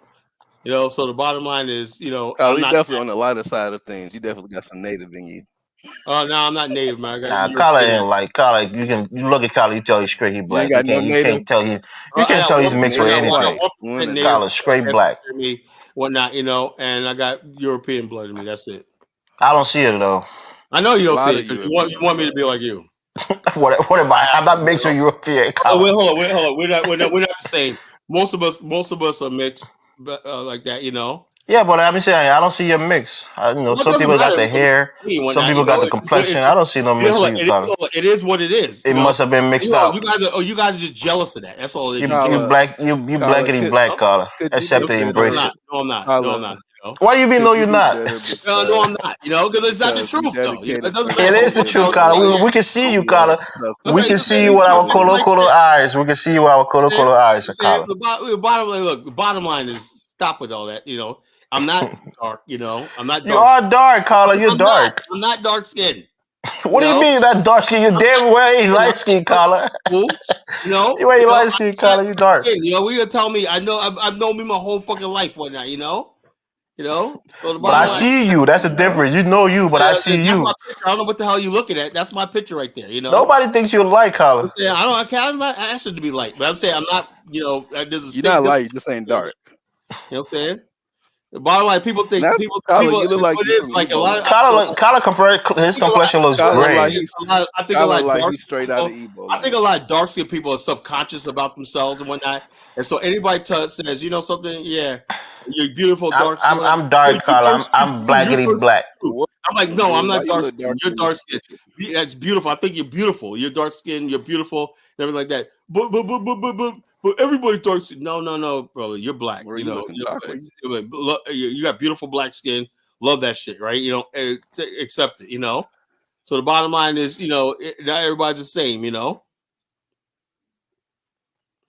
Okay, Mufasa said, "Did you see the Nigerian CEO of Air Peace? Damn, man, that's not good.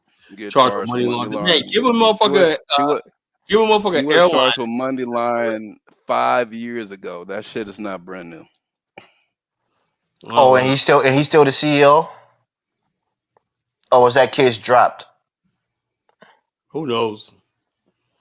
He was charged with that shit 5 years ago. From what? What was he laundering the money he from? just got charged. What was he laundering the money from? From drug? From kidnapping? What?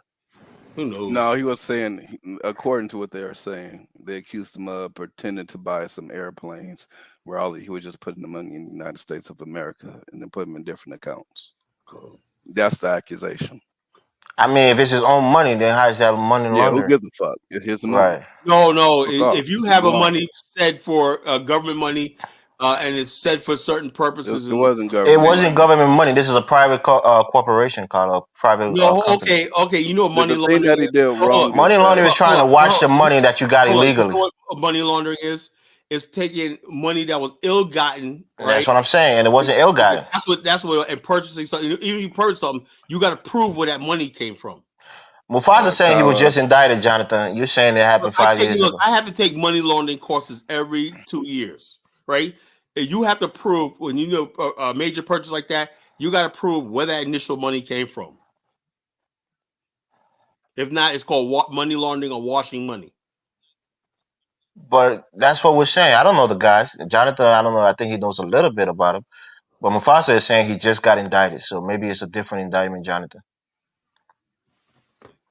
But that's what I'm saying. When you say money laundering, that must mean that he's in a criminal. 19, 2019. But Mufasa is saying, Mufasa, post the link. What ended up happening is he tried to submit some documents, and then they said that it was obstruction of justice. Well, yeah, he could be.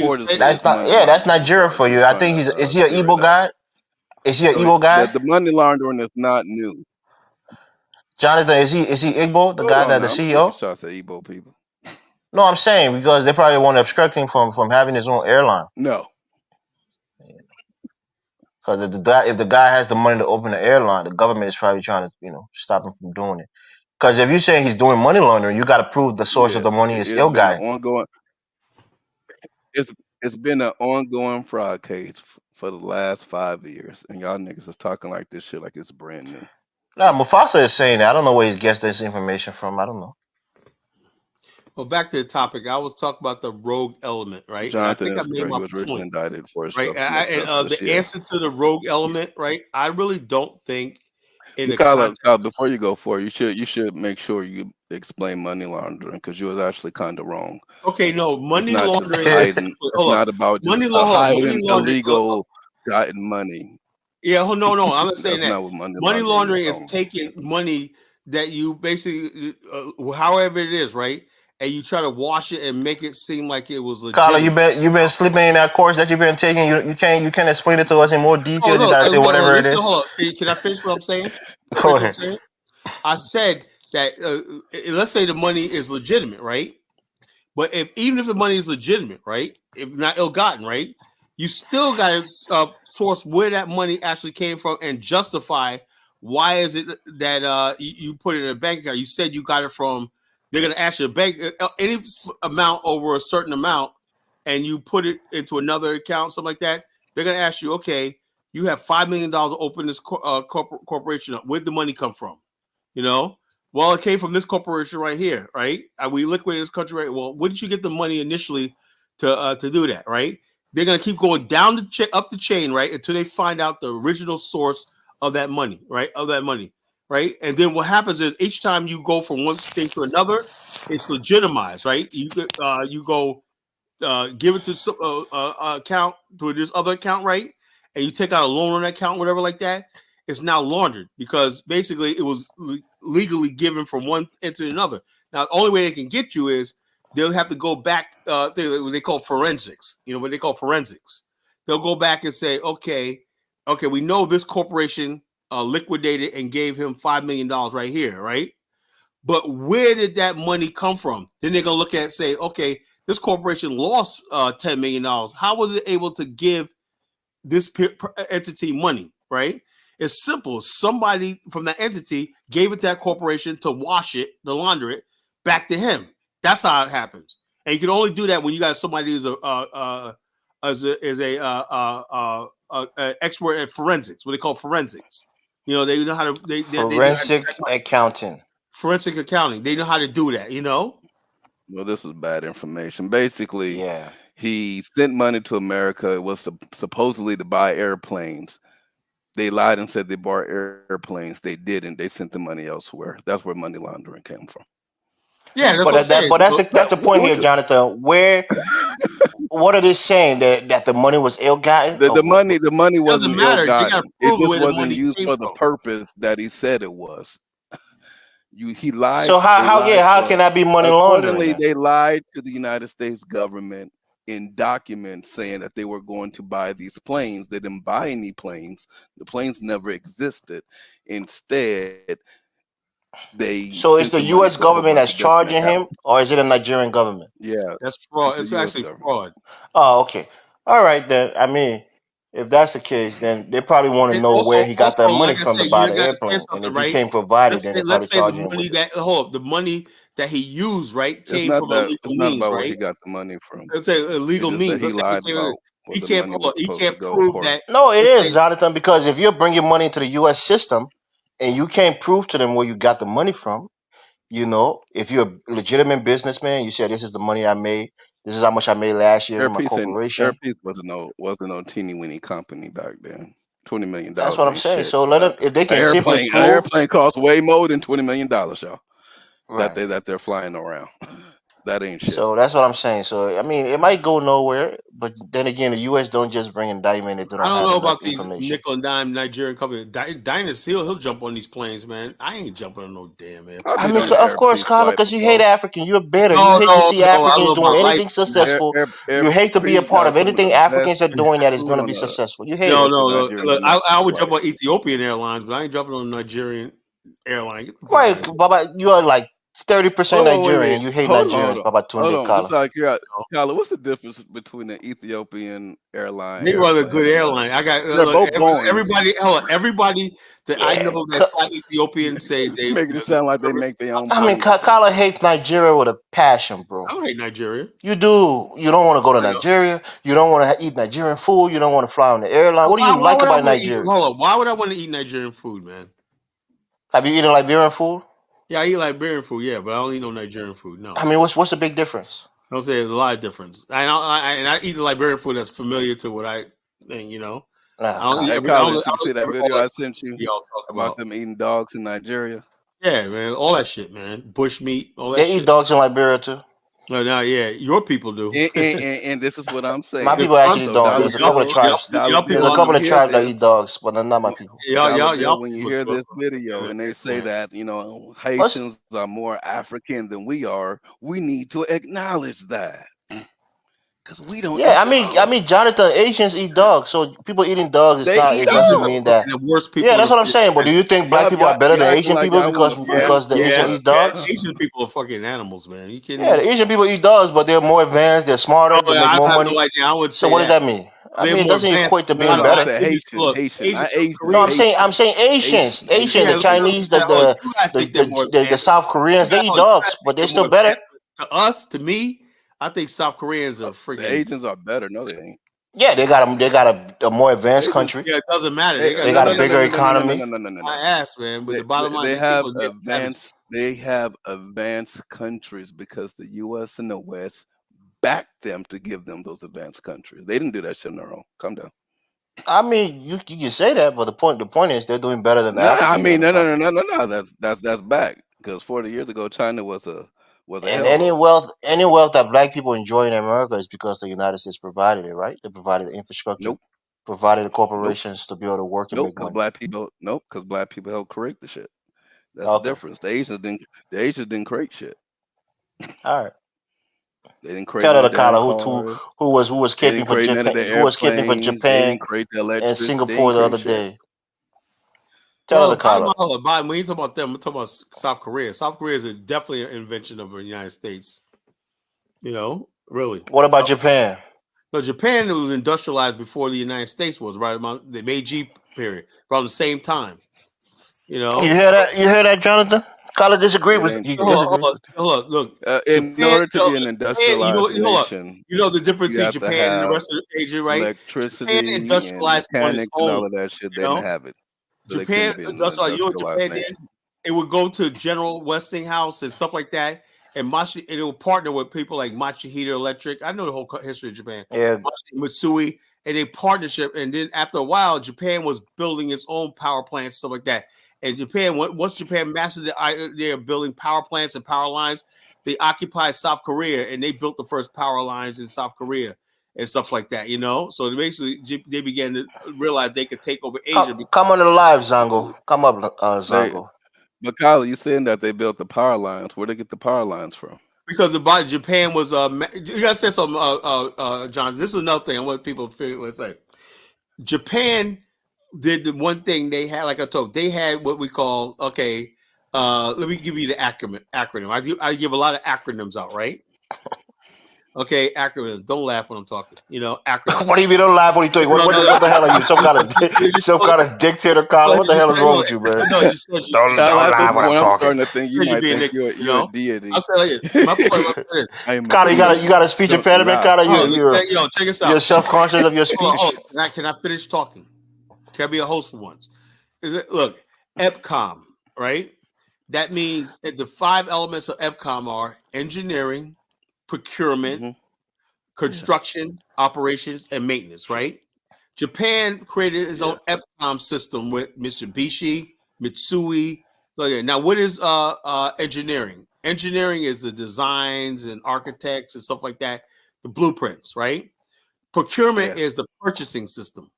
That means what Japan did was they contracted companies like Hitachi, Mitsubishi to go across the world, and they gave the government gave these companies money to purchase things like power lines, whatever it needs to do to store them and distribute them in Japan first, and then Asia second.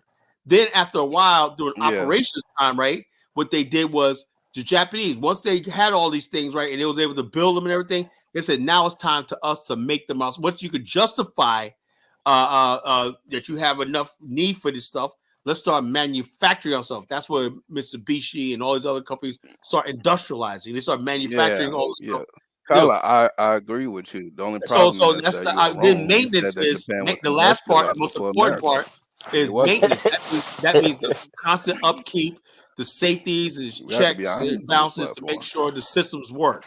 You know, so Japan had mastered this system right on its own, right through the private No, they sector. didn't, Kyla Kyla. think Japan is better than the United States. No, I don't think it, but Japan was just smart in the way it did it because Japan did that on its own. All the other countries in Asia, it was lopsided. The Westerners came in there and they half developed Asia for its own purposes.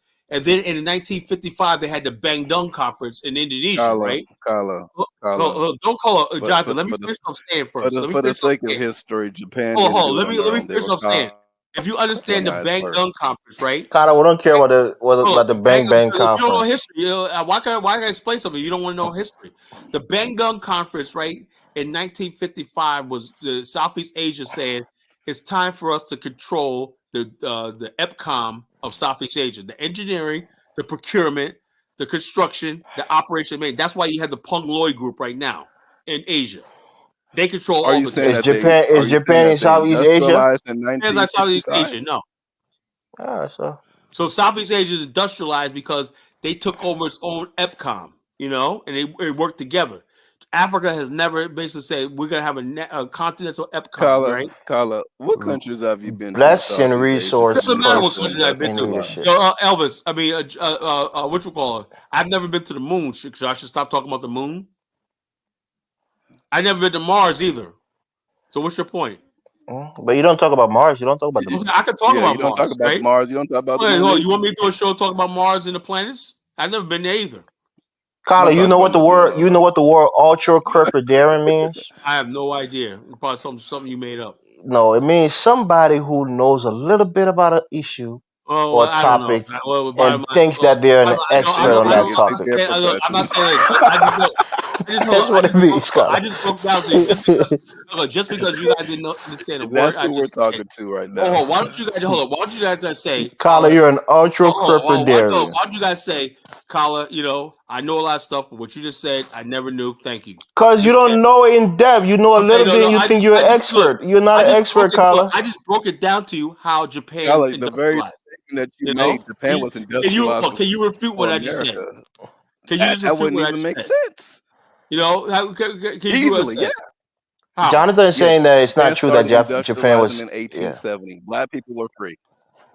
Japan wasn't industrialized before Yeah, America. yes, it was. What are you Because talking majority about? of stuff that you Hold on, said that they needed to, the Jonathan, majority of the obviously, stuff that you're saying that they needed to industrialize obviously, were obviously, invented in you did not. America. So how could they You then never studied therefore? Japanese history. You obviously didn't study because to make it certain like that. There you go. Kyla study and read a couple books and thinks he's an expert in Kyla, Japanese what year history. did Japan industrialize? Japan was basically Kyla, what year industrialized. did Japan Started industrialized in industrialize? What year? 1853. What are you talking about? By the time the 1870s rolled around, Japan was an industrial power. It had built its railway lines, everything.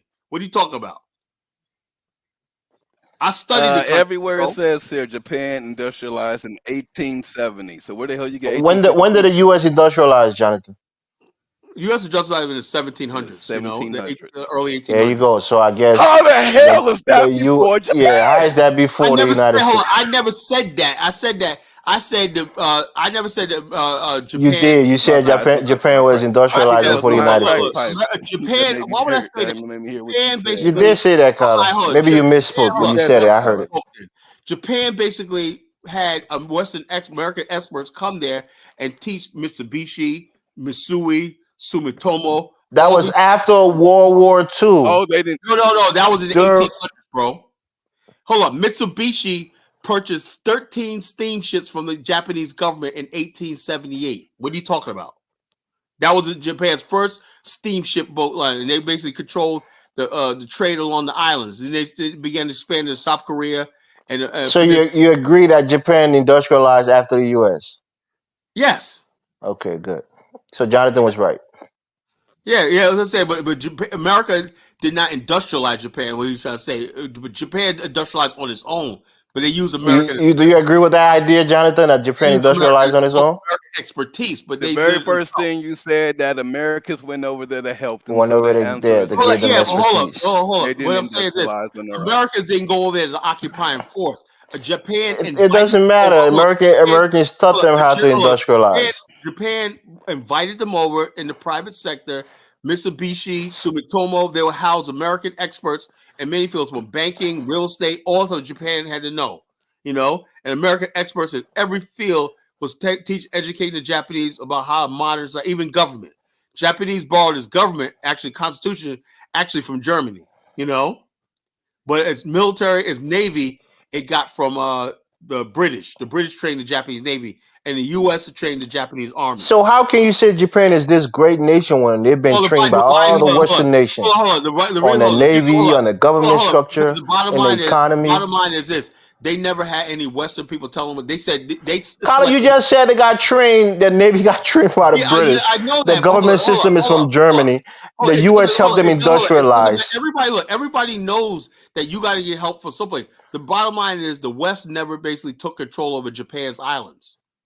Except after World War II, when Japan was in administration. Yeah, after it was defeated, though. Right. So you can't say never. You keep saying never. Well, in fact, that they happened.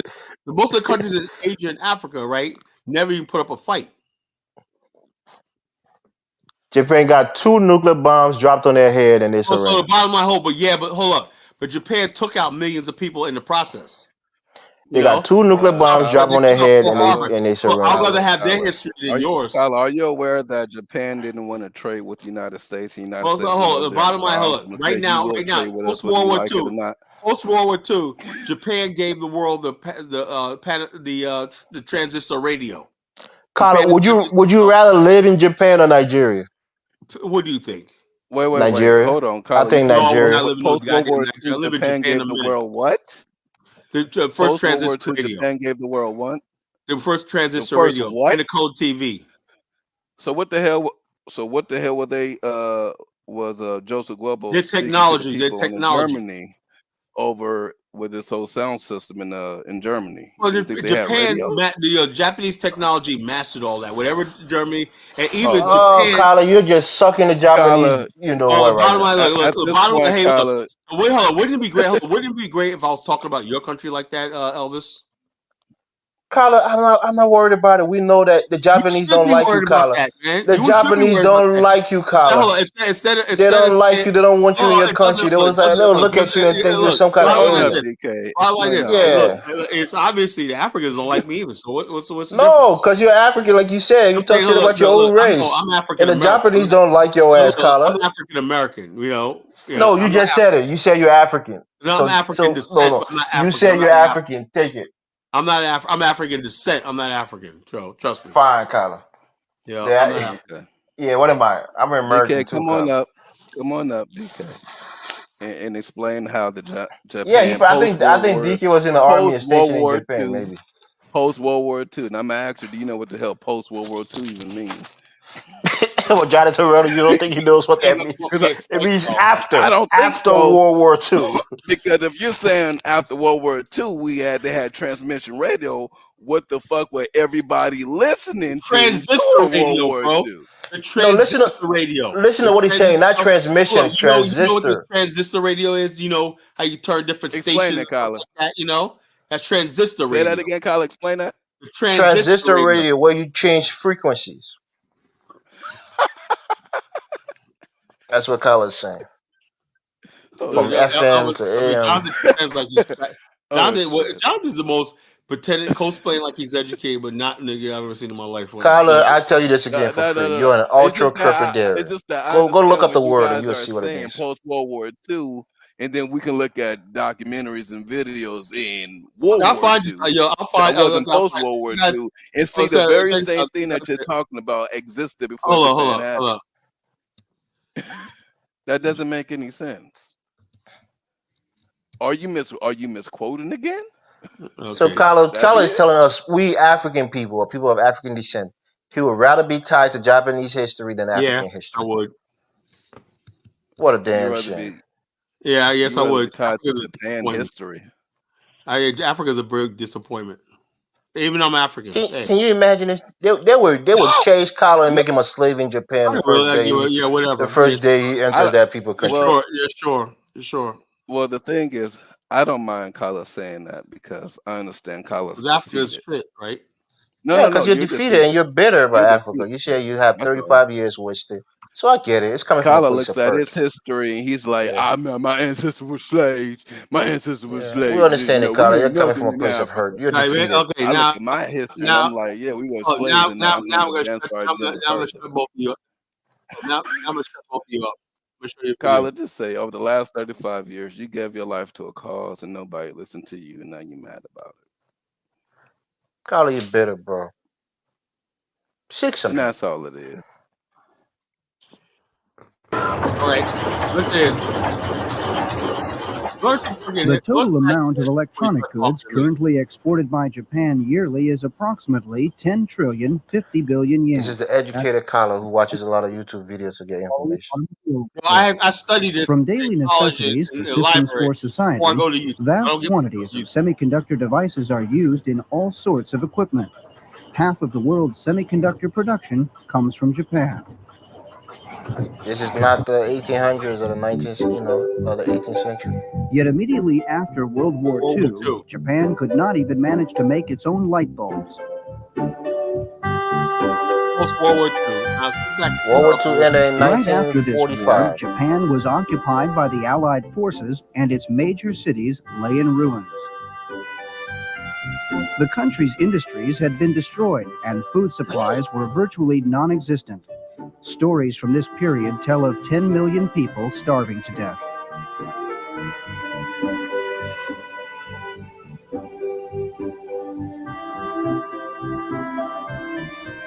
With so many people scrounging for food, many factories turned their plant sites into vegetable patches. This is Toshiba's Kawasaki works immediately after the war. Many industrialists were questioned over their responsibility for providing materials for the war and were barred from their positions. Factory sites fell into the control of labor unions that were formed after the war. Even so, step by step, Japan gradually began to rise from this post-war confusion.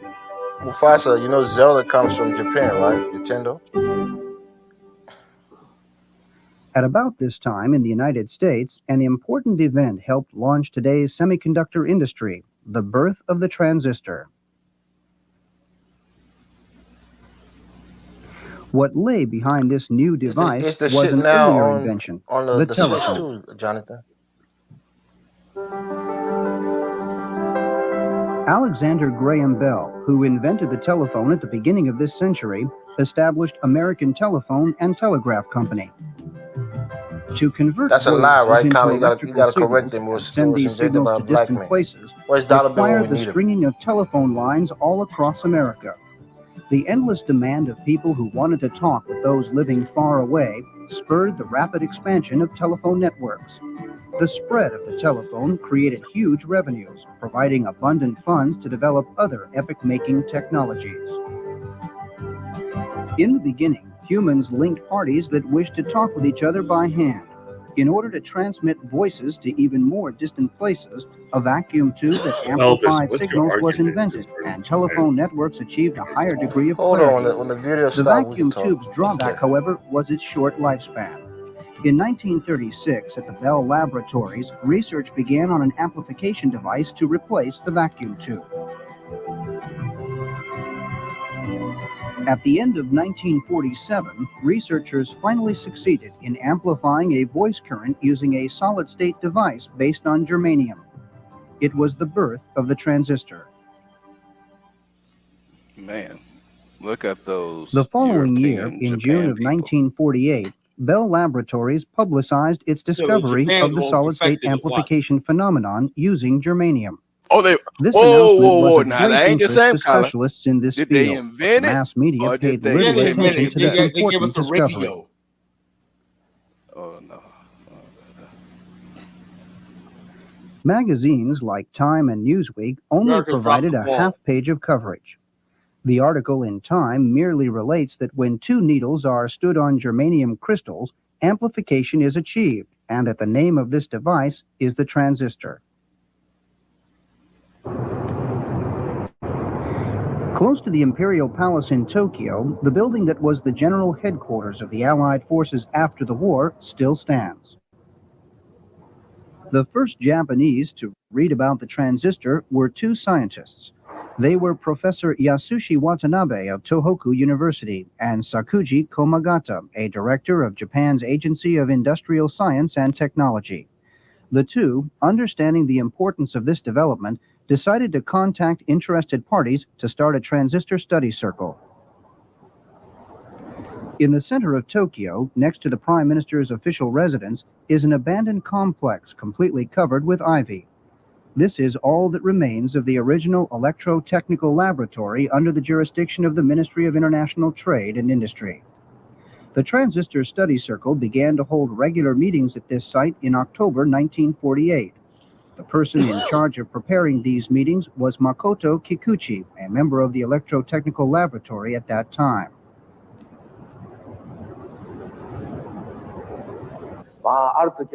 Once a professor from the University of Tokyo came and gave a lecture. When we focused on a point and said, "Please explain that a little more," he told us, "Well, even I don't understand that yet."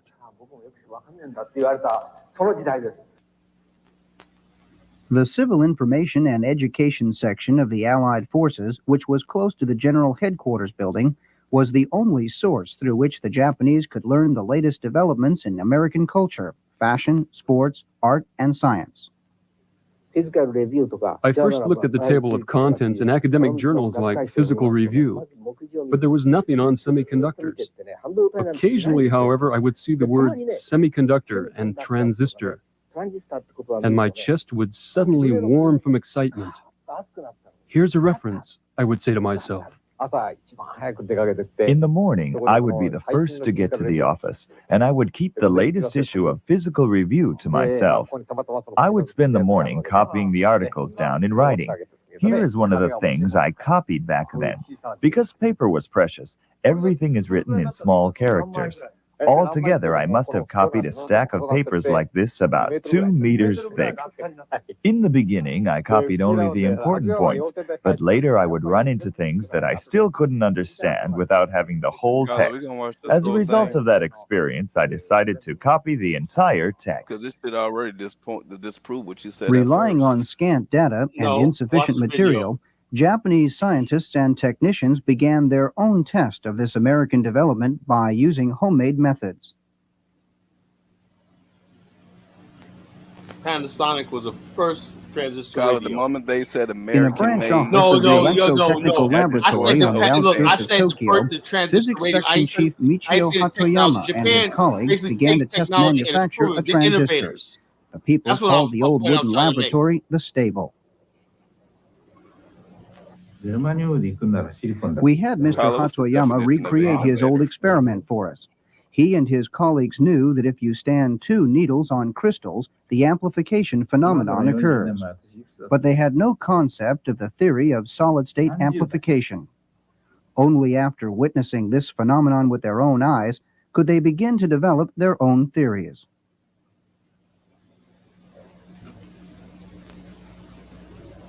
Then these 2 needles were put very close together. They were paired like this. Oh, this is a bit high, isn't it? The needles don't touch. No, they're touching. All I have to do is extend them. Makoto Kikuchi tested the experimental transistor. If the tips of these 2 needles are too far apart, the phenomenon doesn't occur. Anyway, we had to put them close together. What I did was to set up a microscope, fix the needles, and then connect an electric circuit. If both meters moved almost in parallel, then we could say we had achieved the phenomenon. Since that was what I was supposed to do, my research from then on was to come here each morning, have a cup of tea, and then sit over there and peek through the microscope. First, I would take the 2 needles like this and set them in the closest position. It was difficult because we didn't have equipment for making fine adjustments. And when I thought the needles were in the best place, I would then send an electric current. But although I did this repeatedly, nothing happened. I spent about 2 months doing this without success. This, we thought, was a hair-raising discovery. And since we wanted to see this phenomenon for ourselves, we wanted to accomplish it somehow. In fact, it was impossible to achieve. The crystals proved useless, as we learn later. One of the main reasons Bell Laboratories was able to produce a transistor was that various specialists had already done the groundwork in supporting fields for the development of the transistor. They were specialists in physics, chemistry, metallurgy, and mechanical engineering. As a result, researchers were able to get their hands on highly pure crystals. Shortly after, William Fan developed his epoch-making germanium refining method. The discovery of this method, called zone refining, is a memorable event in the history of semiconductors. This is a zone refining device reproduced for us by Tohoku University. We place low-purity germanium in a receptacle made of very high-purity carbon graphite, seal it together with the receptacle inside a quartz tube, and inject hydrogen gas. A copper heating tube is wrapped around the quartz tube, and water is circulated through it so that it won't melt from the heat.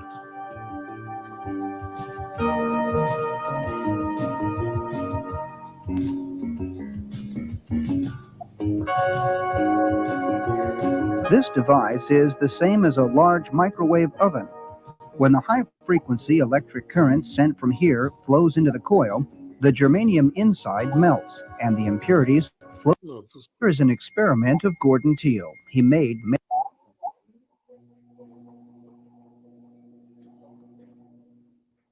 surface the rotation speed of the seed crystals, or the speed at which the rotating rod. Kind of, come on, man. Stop this crystal video. Let's have a conversation. Come on, man. Well, you watched the whole video. I've seen this video before. It shows you how Japan. Yeah, we don't want to watch the whole video, bro. Come on. The idea of the transit was started in the West. Well, hold on. It was started in the West, but it was given up on. And the Japanese took it, and by the 1950s, oh, so they didn't build it from scratch, Carla. I mean, you say things and you don't give the whole truth. Yeah, so they didn't build it from scratch. They already had a template. They already had a template. Hold on. If you know how science is done, right? You know what science is. Okay, scientist, Carla, you know science, you know math, you know everything, you know history. Elvis, what's your point? Innovate it, that's what Carla, scientists do. At the end of the day, you said they created it, and that was a lie.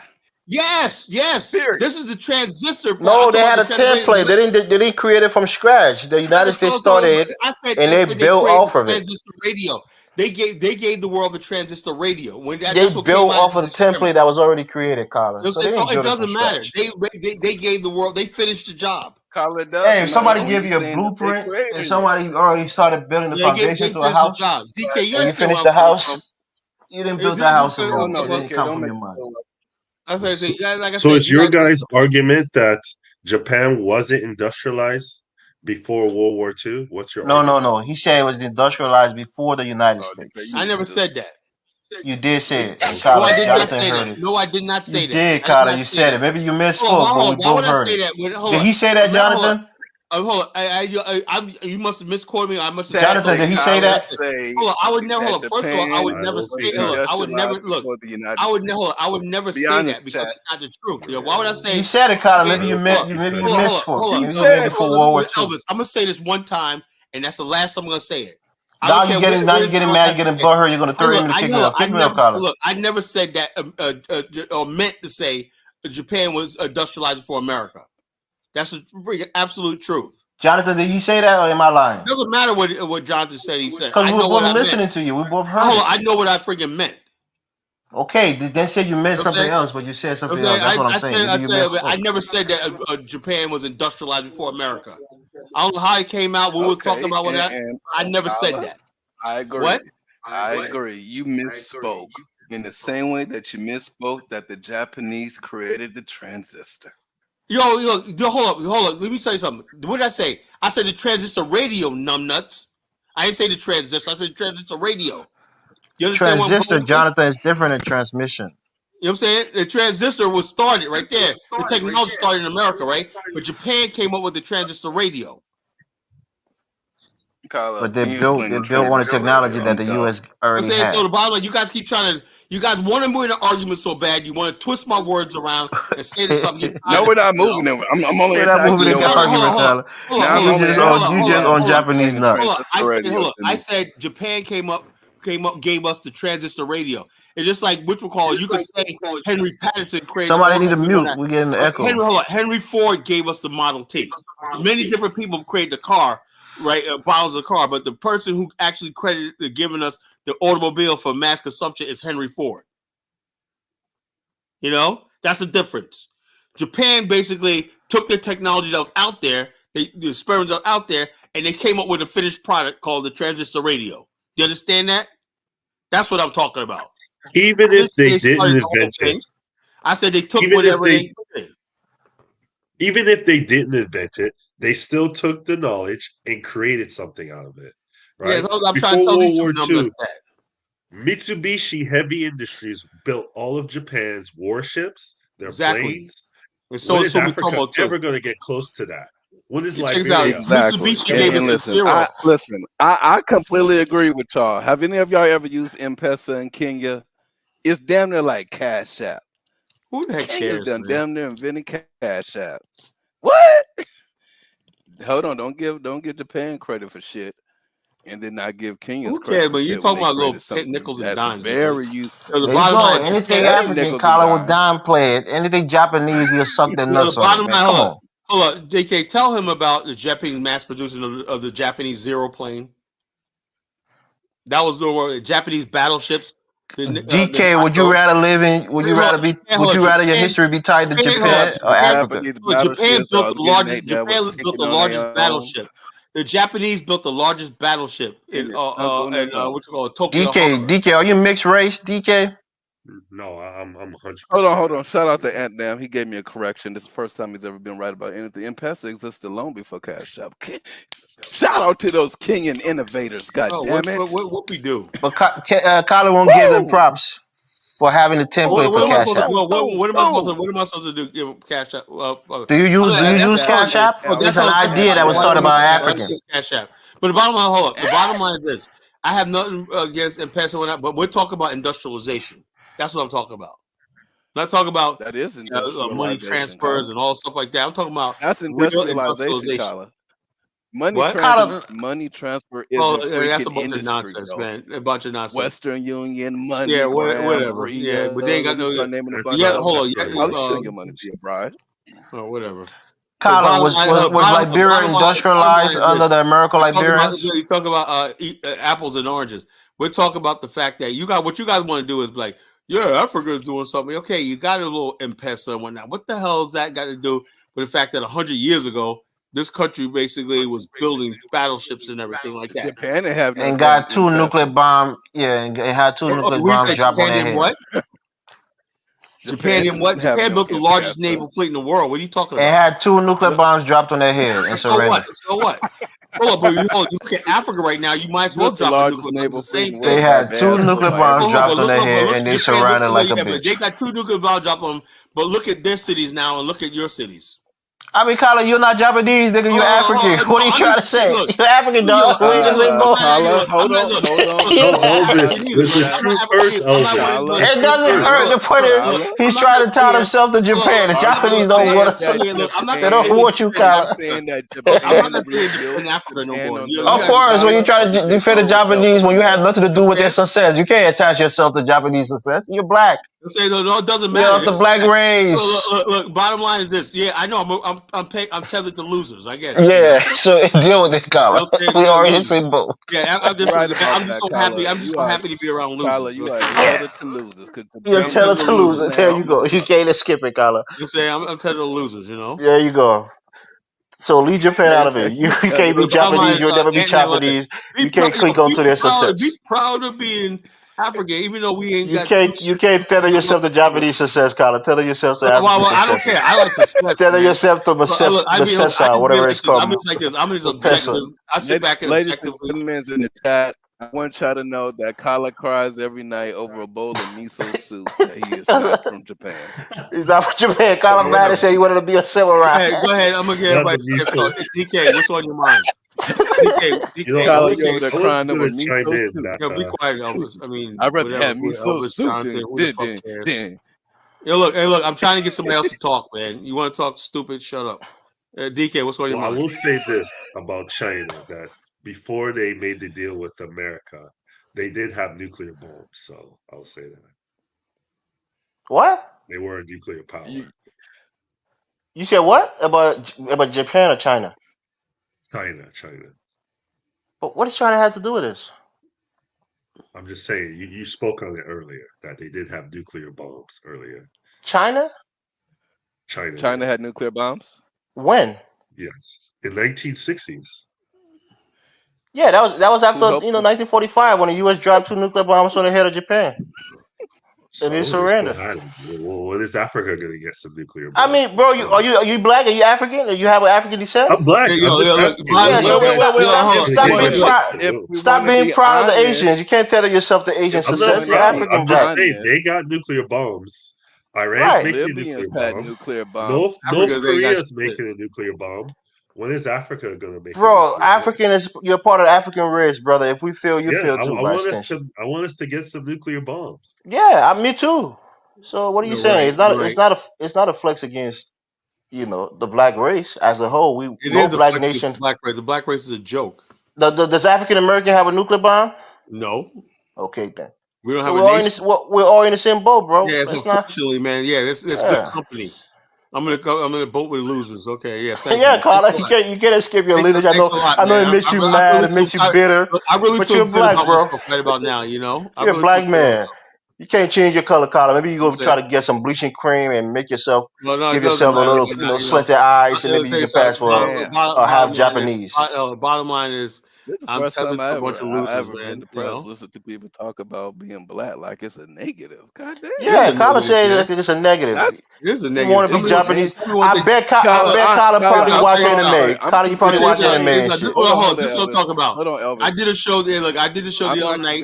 I talked about I talked about what are the urban myths and whatnot, right? And I realized the last couple of days. Carla looking kind of unfamiliar right now, bro. Check this out. I don't recognize urban myths, right? And I did a show. And guess what? Everybody up there, I believe the urban myths and whatnot, right? But one urban myth that black people, you ever notice that black people don't, the urban myths black people don't like is one that implements them.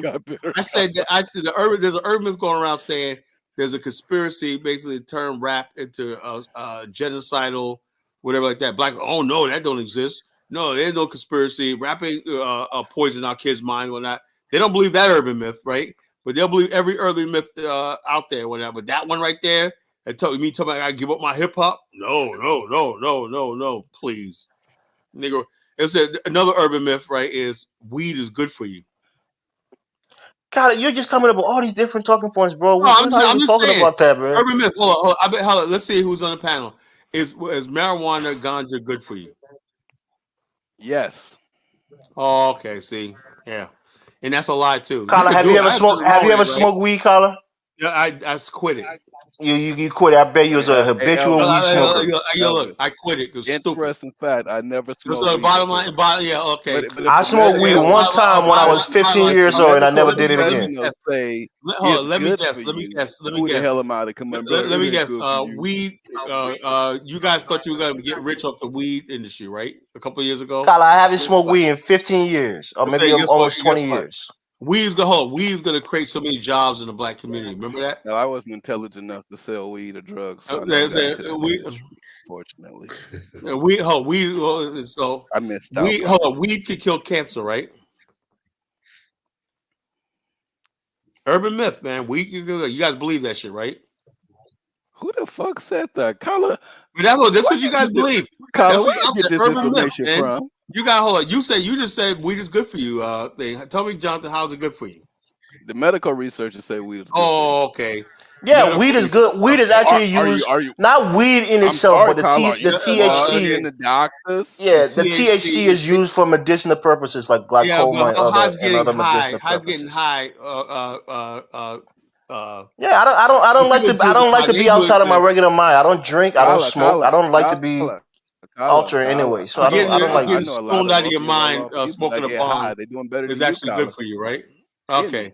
So in other words, Negroes are out there doing weed for medicinal purposes, right, Jonathan? I don't smoke weed, Kyle, so I don't know. I don't care about weed, bro. See, like I said, see what I'll tell you about this I bullshit. smoke weed. I know people that smoke weed though. Kyle, I know you do. I know you smoke weed, man. Because you half high half the time. Kyle used to smoke weed for like 30 years, bro. What are you saying? I smoked weed for 30 years. I smoked You know it what, for a Kyle? while. You might need to smoke weed to get Afro-Stamp. Yeah, you need to relax yourself. Maybe that'll bring some of that stress off. Bottom line is, you guys, like I said, the urban myths, man, black people are just full of shit. Weed is good for you. No, Kyle, you full. We will solve the black man's problems. It is what it is. Kyle, you're tied to the black race. You can't change your skin color, dog. Kyle, the only way I would ever listen to this kind of shit if it was a very successful, well-off millionaire that would try to lead Kyle ain't there yet. At this point, Jonathan, let me tell you this, Jonathan. If Kyle had a chance to change his race right now, if God gave him a chance, you can be Japanese, you can be white, or you can stay black. Kyle would change in a heartbeat. Probably. Kyle would change in a heartbeat, bro. Probably. Yeah, and more I'm dealing with you Negroes and whatnot. I'd be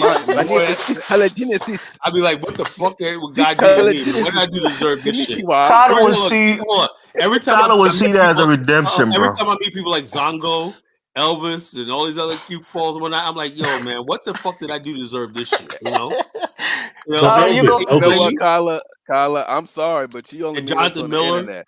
So that means in your personal life, you really ain't got. I'm like, yeah, man. God, man, I'm like, God, why? What are you saying, DK? I was saying you're a proud black man, but you're voting for an Indian woman, Kamala Harris, aren't you? No, I'm a Democrat. I'm ideologically aligned with the Democrat. If it was a white man, I'll vote for him. If it was an Indian woman, I'll vote for him. If it was a black man, I'll vote for him because we're ideologically aligned. Stupidest thing I've ever heard in my life. Yeah, politics is not about race, Carla. It's about ideologies. It's not about race. You see black conservatives say they're conservative. They use the word conservative. They don't say I'm a black man who like white men to be in power or want another black man to be in power. Elvis, if politics is not about race, then why did Barack Obama get up there and say that black people he's disappointed in black people voting for Barack Obama's not running for president, bro. He threw black men under the bus. He threw black men under the bus. I don't care about Barack Obama, bro. He already been president twice. He's maxed out, like we said. He's maxed out, dog. Yeah, so why he ain't running for the presidency again? Why don't he just go the fuck away, man? Take his like $100 million and go disappear.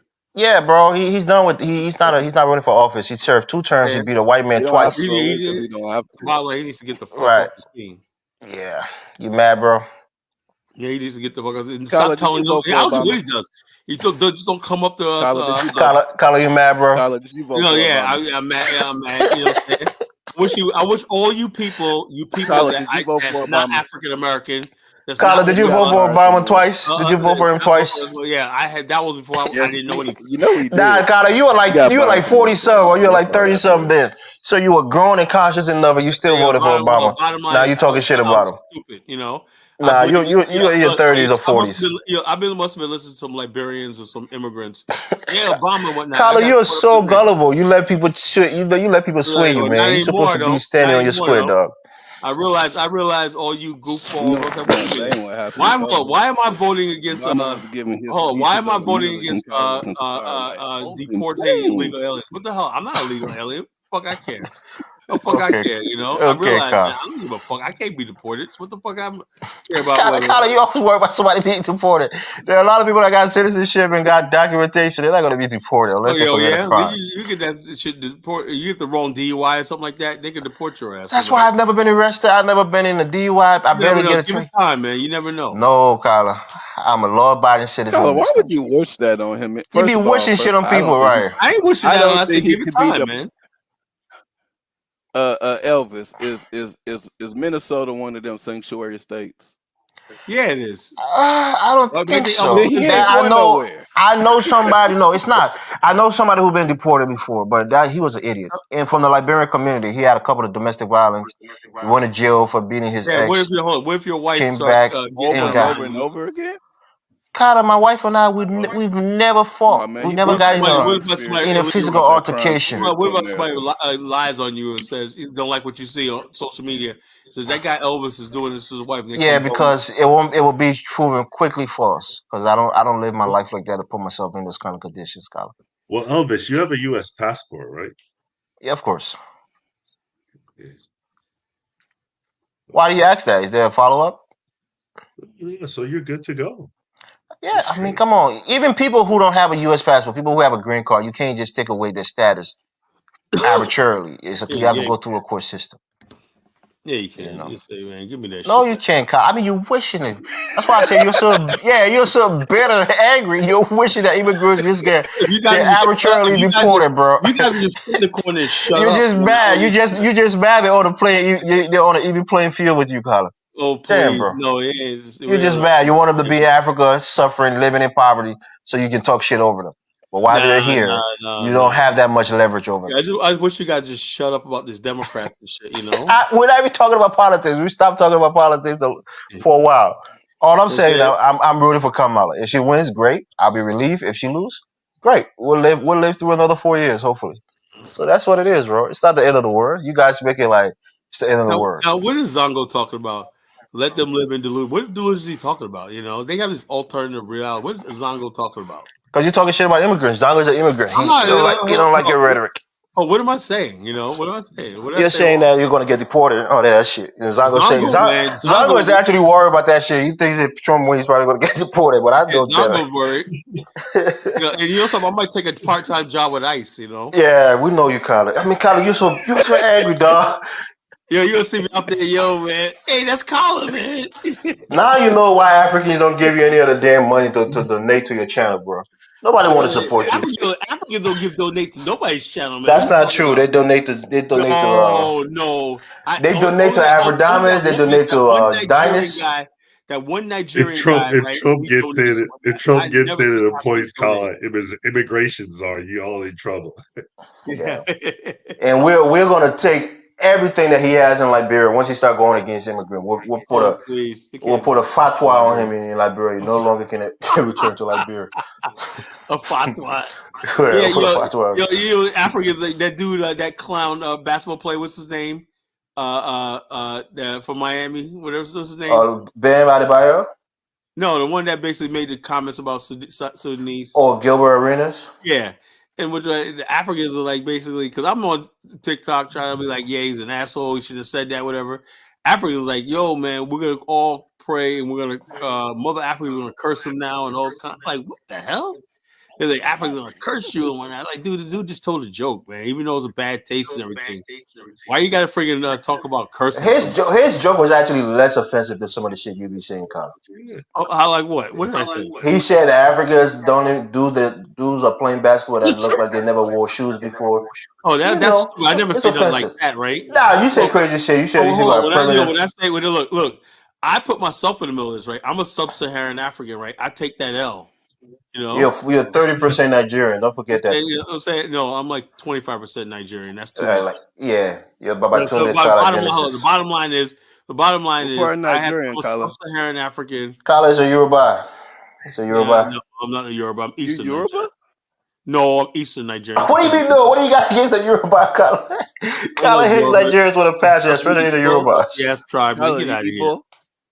I have no idea. Cameroon, wherever. You're evil and you got shit against your brother Chukwu Igwe. Cameroon, why do you hate Chukwu Igwe? Bloods in Cameroon, Kanore, that part of Nigeria, right there. You know. Why do you hate your own brother Chukwu Igwe? I don't hate Chukwu. He's back on the show. Yeah, because you had to unblock him after like. I didn't know. I didn't block him. You know, I kicked him out, and that's a temporary block. Yeah, I didn't permanently ban him. You know. Zongo, come on the show, man. Zongo has a view on the immigration situation. Oh no, Ant-Nam is now saying that he's Yoruba. Now that explains everything. You know. Ant-Nam is Yoruba. He always cared for Yoruba culture and Yoruba civilization. In the freaking world, man. Yeah, Oh, Yorubas are the Vietnam's biggest coons in And the West biggest Africa. coons, yeah, Michael Kunawale, you know. Vietnam is a Edo State Benny cosplayer. He's We got you, Vietnam's a freaking Ant-Man. Yoruba. I thought so. Yorubas are Benny cosplayers. They belong to the Oh, Benny African Kingdom. goddess. Are you a Yoruba African goddess? Oh, I didn't mean a few. I love African Yeah, goddess. Kyle, they know you. They don't want you, bro. I don't even think the Igbos want Oh, you, I didn't man. mean to offend you, African goddess. You know, I'm I talking don't about I don't I don't think Chuko wants you as a distant cousin, bro. You be talking too much shit about his people. after your Mike Olawale and whatnot. He got to go. You know, he got to go. The Yorubas have rejected you, Kyle. Nah, you gotta go. You gotta go. Well, You gotta go I do prostrate. got a You gotta go question. prostrate to your Igbo brothers and ask I'm for very forgiveness. curious about this. And I wish the Yoruba people would come on the platform and explain this. Why did that is the Igbos and the Hausas and everyone else that's most successful in Yoruba land and not the Yorubas? Y'all come up there and explain that. Don't say that, Jonathan. There's a lot of successful Yorubas, bro. Name them.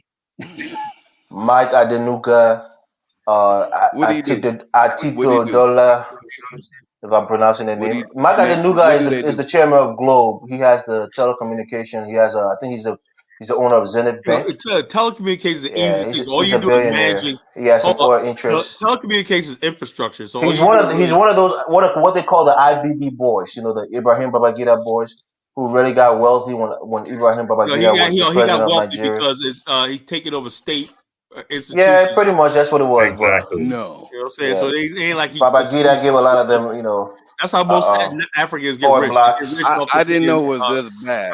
I didn't know it was this bad. But the most successful people in Yoruba land are not Yorubas.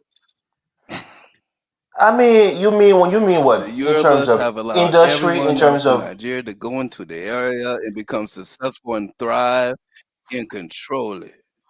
In general, to me, it kind of seems like the Yorubas, they live in the shanty areas of Yoruba. I mean, how can you say that? The Yorubas, every person I walk into, either on the islands, in Kaja, and everywhere else, they always like Igbo or some shit.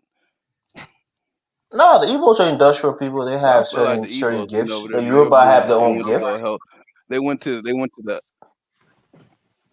Yoruba dominate in arts and popular culture and academic. Yeah, the Yoruba dominates in popular culture, arts, and academic. The Igbo, they're gifted in entrepreneurship. No, it's not true, Jonathan. I mean, how can you say that shit, bro? Nah.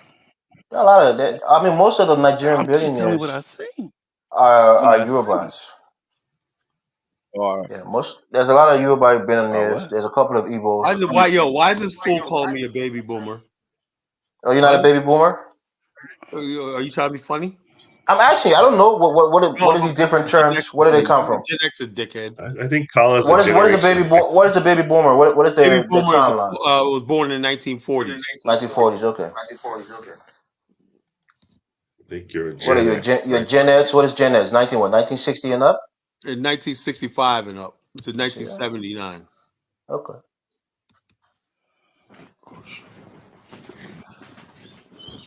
Oh, sweat. I keep telling you to get a new mattress, Colin. We can hear that spring in that mattress. That was my recliner. Oh, shit. I forgot to plug my computer in. Holy shit. Is it about to die? Oh, hopefully not. Colin, you need to go prostrate to your ancestors in Igbo land, man. Ask for forgiveness. You've been talking shit about them for years now. You got to carry 2 cows, 3 goats, and 6 chickens. And damn, Yoruba don't dominate shit. Be quiet. Yeah, they don't dominate shit. What's up with you, DK? You be in the comment section, bro. You come up here, you sound like what is his name? Ben Yusuf. Dominate shit.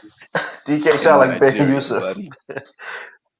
Ben Yusuf, he is everything African. When Biafra wanted their own republic, the Yorubas and everybody else was crying, no, don't let them do And then, I like Yorubas, but I hate the fact that they sided with the Hausas against their Igbo brothers, man. That shit was fucked up.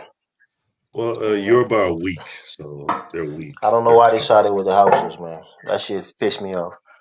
They could have they have more in common with the Igbos than the Hausa. Even though they got religion in common with them, but Yoruba were already cucked by Fulani in the 18th century, so who cares about them?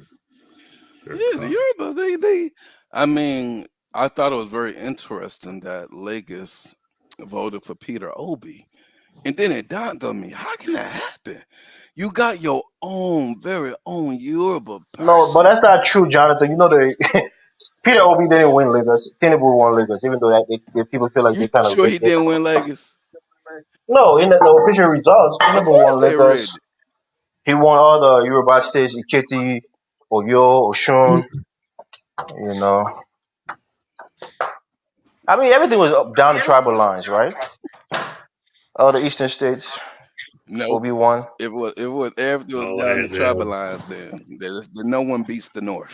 That's what I'm saying. That's why the North had to give their blessing to Tinubu and insisted that he takes a Muslim vice president from the North, even though he himself is a And now they Muslim. up, and now they up there getting ready to commit suicide. and They Fulani got came buyer's down and remorse. beat the shit out of your Yoruba. That's why you guys are. Some of you are Islamic.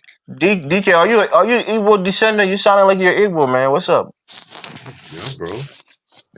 Now hold on. Is What do you Mary think Shy about that? taking shots at me, my good sister? She said, "Oh, shot call. You're my dad's age.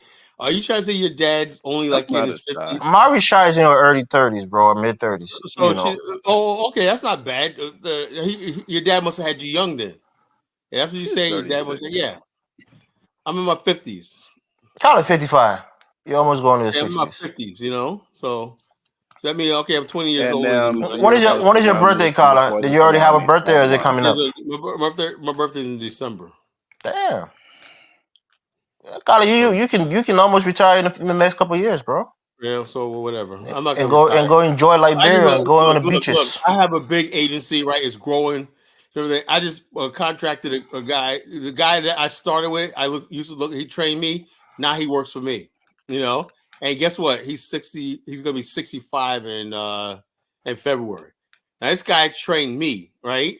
But now he's coming and working under me because my agency's growing so much. People like amazed, like, yeah. When I first started, I was like a friggin' I didn't know what I was doing 16 years ago. Now people are coming to my office like, wow, what the frick?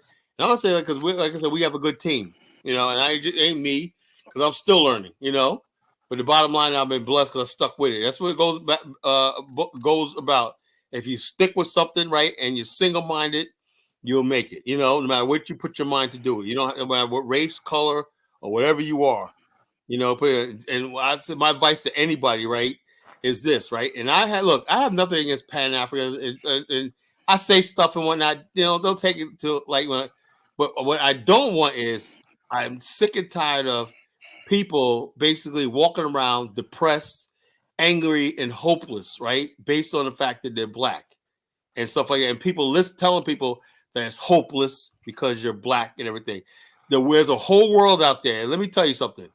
There's a world out there that will give you the shot and do business with you. Not always perfect because you got to stay on them one night. Because I got people now, they promise me a lot. I'm going to make them do. But bottom line is this. The fact that I'm in the position that I'm in right now, I'm grateful for because at least I have a chance. And the bottom line, I'll tell anybody out there, don't listen to these freaking race hustlers anymore telling you about some Pan-African stuff. Find opportunity and find friendship and find business and happiness wherever you can find it. I missed out on life, right? Following this narrow idea of Pan-Africanism and Black power and all that. That's why I'm angry because I don't want to see nobody else go through what I went through. I tell anybody that wants to join this movement, don't be like me. Go out there and live your life. Go out there and enjoy yourself. You only got one life to live. Your 20s, 30s, when I find yourself a young woman, live your life, do what you want to do and whatnot, The problems in Black America and the world, Africa will always be there, So the bottom line is nothing you can do about them, right? Help what you can help and move on, I'm never going to tell right now, we have, like I said, the rogue element.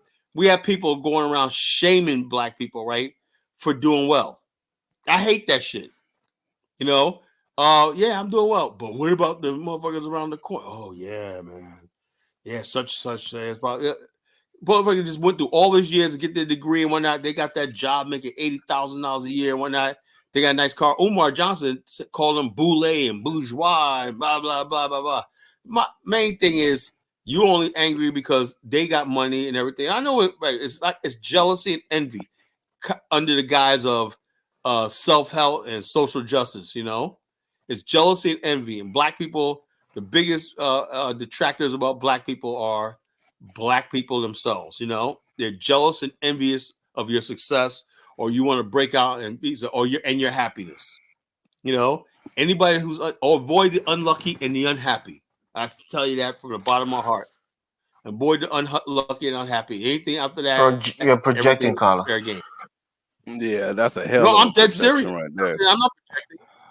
Look. I'm not projecting. You know, I'm just telling you because if I'm projecting, why is it that whole community is based on people being unhappy?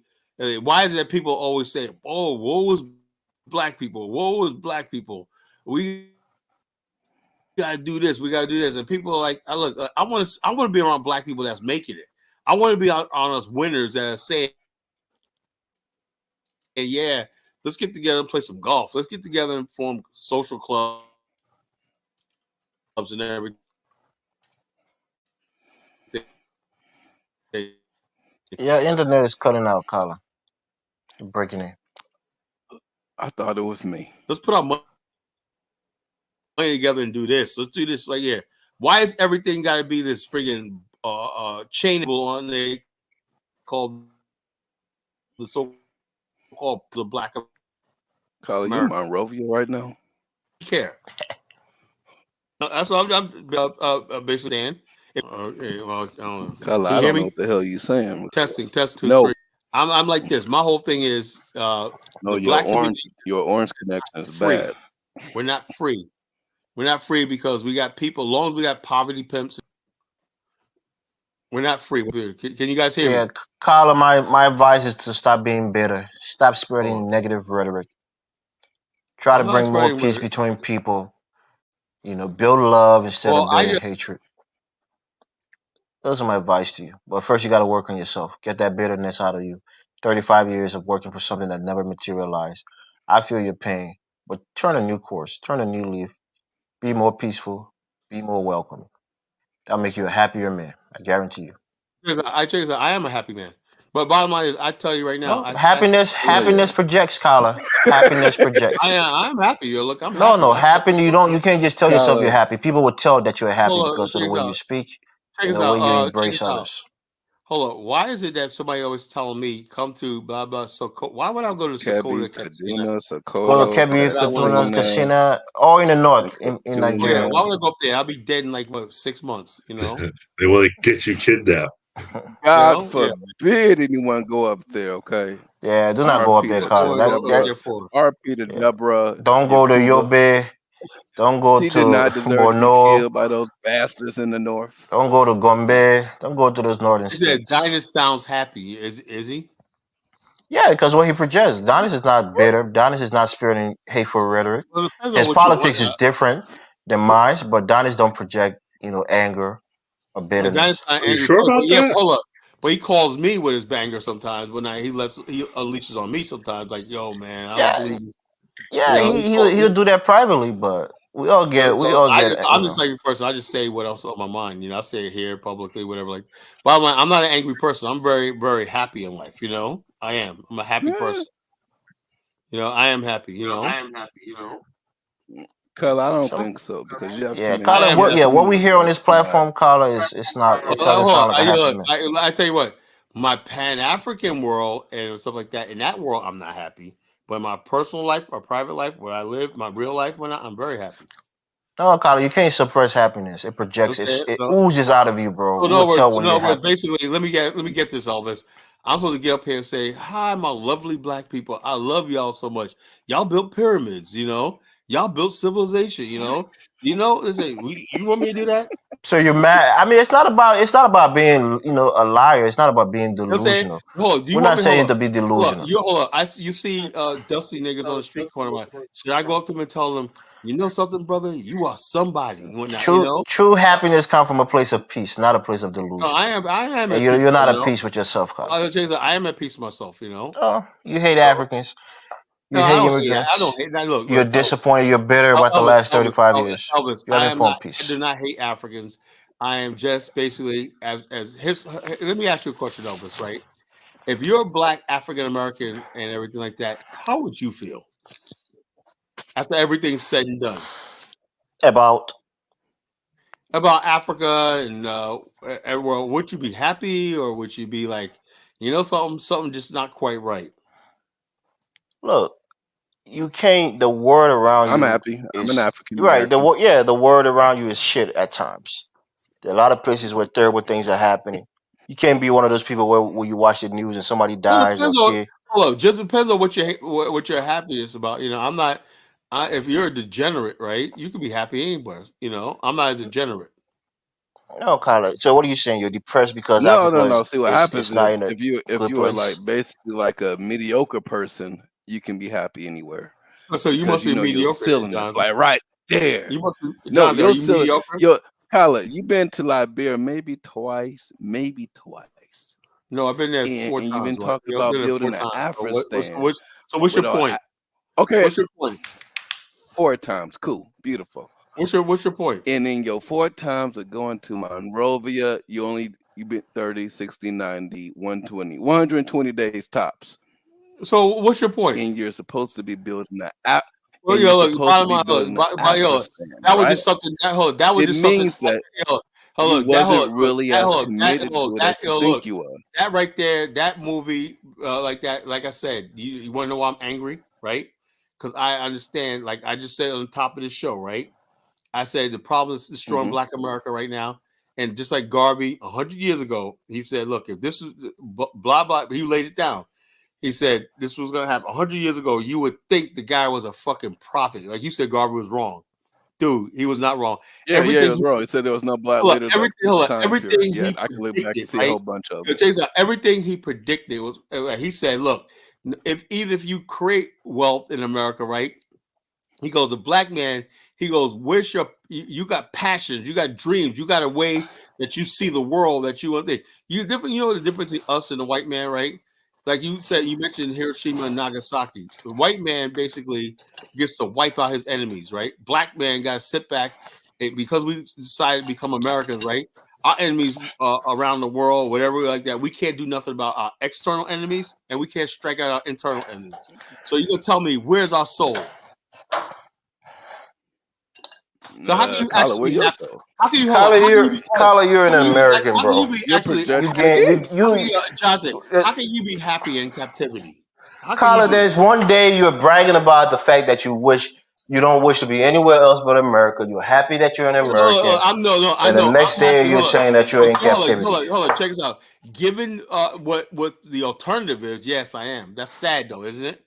I mean, you could go to Japan Oh, since you love Japan so much. Kyla, what's the if alternative? you say that, Kyla, Go to if you say Japan. that black Go to Americans are Japan, in Kyler. captivity, What's the no, alternative? fuck that. Go to Japan. You love Japan so much. Go to Should I go to Japan. Kyla, if northern you say that Nigeria? Should I black go to northern Americans Nigeria? are, Should I No, go to you say that black go to Americans are in Kitty. Go to captivity, Kitty state. should I go to then be Liberia? happy about trying to Should I get go to us out of Ghana? captivity. So the bottom line is this. Yes, as far as I'm saying, I'm just trying to make the best out of a bad situation. That's it. But don't sit here and tell me that I actually. But you're not in a bad situation. I You're am in a the bad. most economically viable place. You brag about your Hold on. economic prowess. You could say You that. brag about the infrastructure of this country. You could say You're in a that. good place, Colin. There's You nothing to got be no depressed economic about. prowess. Hold up. But I know. Damn, Jonathan, chill out, bro. I know. Hold up, Elvis. I know my people. We're capable of much better than this. I know that. You don't think your people are, right? But I know my people are capable. So it's the person that Capable of gets up what? on this What do you stage. mean, Colin? Better. Black people are already doing pretty well in this country. Yeah, there's some poor people. Kyla, how you giving up on your But with dreams with the based on current what you construction of this country, it's hard to do much better. We're capable of ruling and governing ourselves. How about that? We're capable. Colin, you had a chance and you fumbled it, man. Well, we fumbled it. Okay. Yeah. I'm saying so. The bottom No, line you is fumbled it, Kyla. Not with you. we're capable of running ourselves and everything. And the bottom line is this: I don't consider even Trump. I don't consider Biden. I don't look at none of these people as my freaking. I'm in the United States. Okay, that's fine. I get that and everything like that. But I don't feel the same thing a white person feels when they see the U.S. flag. You think that's fair? That flag doesn't. Fuck the U.S. flag. So you Kyla, I mean, you're speaking like how the native in Liberia was speaking. Johnson says, "Fuck the U.S. flag," but you live in the same country one night. So you know where you live in a place. Hey, Jonathan was man enough. He went to Africa. He lives most of his time in Africa, but you're not willing to do that. He's still sitting here defending. If you're so unhappy and oppressed, you can move to Africa full time and come back every 3 months. That's the sad part about it. That's worse. Me and you, I don't know what Jonathan's. You hate yourself so much. I don't know what Jonathan's expectations are. You're defeated, bro. Your spirit and your physical being is defeated. You're bro. defeated. I don't know what Jonathan's objectives are, but you're defeated, Kyla, and that's not a good thing. That's not a good look for an African revolutionary. I'm just basically there's no gonna be no damn revolution, bro. Ain't gonna be no it's about to be Jonathan and Zongo. Ain't gonna be no damn revolution. Tyler, you've given up, man. That's not a good look. Ain't gonna be no damn revolution. Y'all Negroes, bitch, go ahead and get your corn hucks. It's gonna be a revolution. Put the straw behind your hat and whatnot, and put that straw in your mouth. Get your overalls and whatnot, and get back on the get down on the plantation, huh? Okay, I know that's where he was going. I know that's where he was going. Don't talk about cotton picking. The dollar bill's gonna pop up like fucking Candyman. Get back on you. Y'all Negroes need to women need to pull the weaves out their head. Y'all need to put that scarf on that head. Y'all Negroes need to put your overalls back on and get back on the plantation. That's what you're headed to. Kyla, you're on the plantation right now. You're working and slinging insurance for the bottom line. Wait. Even worse. I'm living a good life. I'm leave what he calls I'm my own business. Kyla, you don't want to leave, bro. You talk all this shit about America, but you're not willing to leave. Look, if I'm going to live in America, this is how I'm going to live in America. Walking to my own office, playing golf in the afternoon at a golf course at lunch. Kyla, you're not living that kind of lifestyle. I am living that kind of. Oh, you want me to take some pictures tomorrow and show them to you? What, the father out of golf club? Or whatever. Okay, but it's still better than what you're doing, right? So the bottom line is this: I have an office. Kyla, you keep projecting yourself to be so wealthy. You're not that wealthy, Kyla. Stop. I'm not saying I'm wealthy, but I'm saying I'm getting there. But the bottom line is I'm happy in my life. Kyla, you're almost retirement age. When are you going to get wealthy? You're almost at 65. When are you going to get wealthy? Look, I don't have to answer to nobody and everything. I built something myself one night. We have a business, a family business myself. You keep saying you built something yourself. You didn't build it, Kyla. It's a family business. Stop it, man. Stop giving a false narrative. It's still part of my business. I'm part of it. So the bottom line is this. There you go. You're part of it. You didn't do it. Look, I'm happy. You know what I'm saying? If I'm going to live in America, this is the only way I can know how to live in America. Doing my own shit. African guy said there will be a revolution when not with these old heads like Elvis around. Ain't going to be no revolution. Kyla, I'm like 30 years younger than you, bro.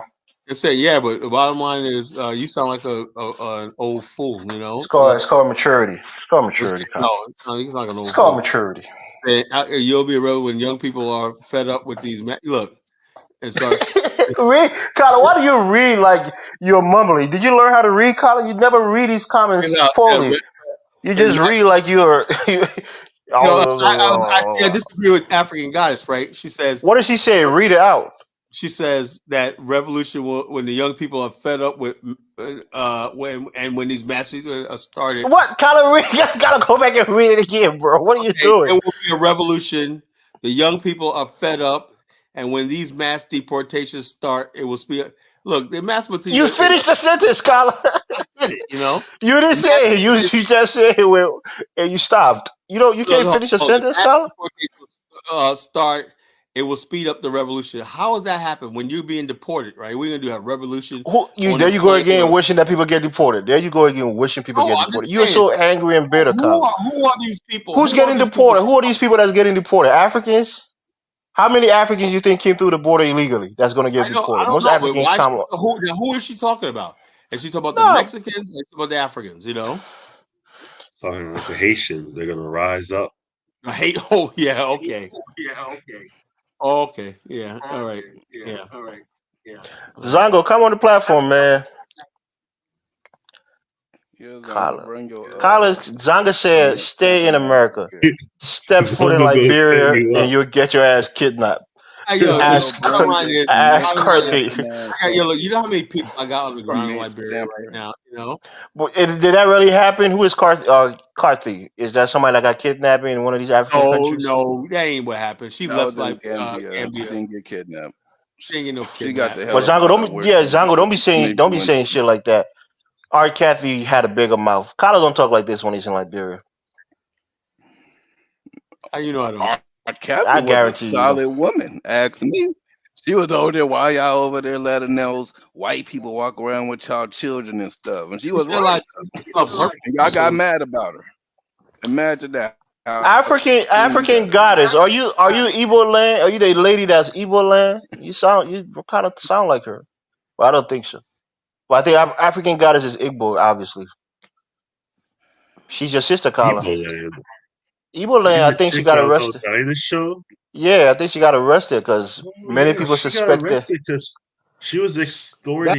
She tried to. We think it's her, but we're not 100% sure it's the same lady. She sounded like her, and then she just disappeared from Donis's platform. Donis hasn't had a couple shows. He hasn't had a show in a long time. That chick was some crazy ass. I don't know if she's Nigerian. She probably she was smart, but she had some weird views on certain things. She wasn't smart. She was dumb. She was dumb. She was dumb as shit. Completely dumb. Gosh. Completely dumb. It's okay to say she was dumb, Elvis. I know you got this thing about females and but she was dumb. Okay, Jonathan, I get it. You said it 3 times. We got it. She was dumb in the motherfucker. African guy said no. Grew up in a proper family, according to her, a successful family. And, you know what I'm saying? Look at her now. What is a Sarah Yoruba? What does that mean? No, is that like a Ijebu and Ipe? It's a Yoruba that's not Yoruba. Yeah, like a subgroup of the Yoruba. Yep. But many Yorubas are just subgroups. Just like the Yoruba is a subgroup of the Benis. Gang. Nah, the Benis, the Yoruba say that they're the birthplace of all Yoruba. They got they ain't shit. Orumila, you heard about Orumila? Orumila is the guy. When Nigeria was getting colonized by the British, it was really only the Benin Kingdom that actually stood up and fought back the Yorubas. They just folded. Damn! So that means that she's from like the Brazilians, right? Like Fela Kuti mothers that came from Brazil. Is that what the Sarah Yoruba means? Fela Kuti family came from Sierra Leone, bro. They came from Brazil. His mother people came from Brazil. From Sierra Leone. They were Creole. Maybe part of them came from Brazil. From Sierra Leone. He's African American descent, actually. No, and y'all came from the Benins. Y'all came from the Benins. There's a reason why y'all bowed so quickly to white people when they showed up. The people say that the Oni of Ife is higher than the Benny, or what is his name? The king of Benin in your doorstep. You were so higher. You were the first one that would go ahead and bow to the white people. While the other Benin was like, "Fuck y'all." Yeah, but Benny got the ass whooped and got all that bronze, sculpture taken by the British. Really. African guys is right. Really. African guys is like Fela Kuti. They're originally from Sierra Leone, but they returned to Nigeria. That's a whole. And got married to the Yorubas. African goddess. Why y'all do that? Slave descendant. I'm married to the sellout culture. Went to. I know people don't like saying that, right? There are cool people in Nigeria too. The cool people live among the Ijaw people in the south. Fela Kuti came from Brazil, maybe, and Sierra Leone. That's what she said. The Fela people came from Brazil. Damn, bro, you always like to argue the little things, man. I read that his mother people literally came from Brazil, Colin. I don't know about his father's people, but his mother people came from Brazil. Whoever it was, like he has an influence, definitely from basically he was basically British, Black British, wherever he came from. Okay, Colin. He was British. He was an Anglophile, whatever. So that's what that is. Wow, Zongo's taking shots at you, Elvis. Yeah, Elvis, you're not teaching your ethnic group. I guess he wants. He decided you putting everybody else on the spot. Not talking. Read it, Colin. He says, Elvis, you are not teaching us your ethnic group. Be proud of your people and little bit. We said, look, you did a little bit. A little bit. I've spoken with my people on the platform before. Zongo, you're so proud of your damn ethnic group. You changed your name to an Arabic name, clown. Man, relax on Zongo, man. I spoke with my people. I'm proud of my people. I mean, I know my people are warriors. We're not the most quote unquote civilized people, but shit, we'll knock some head up, you know. So what are Hausa known for except being enslaved by the Fulanese, taken to Saudi Arabia and Turkey? That's nothing to be proud of. Yeah, I mean, the Hausa, they're numerous. That's a good thing. They have like almost 60 million across West Africa. There's a lot of people who are Hausa. Ain't nothing worse. What my brother-in-law say? They're the most populated and the most backward people in Nigeria should split up and let them go their own way.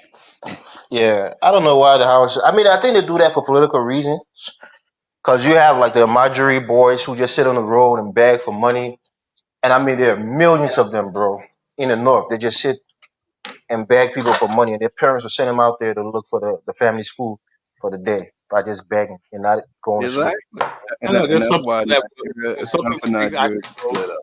Do the same thing, you know, in Nigeria. When I should go on side of college, you can get on the side of the road, and you can make a lot of money. Backward ass country by their damn self. We can sell some fish, Colin. Come on, Colin.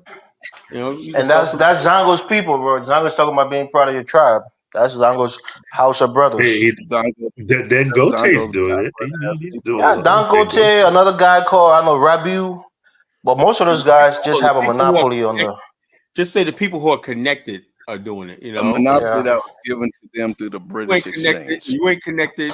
They didn't get about it. You know, it's almost impossible. Then Gote didn't walk around picking up cement when he was a kid. It's like, I'm gonna start stealing cement.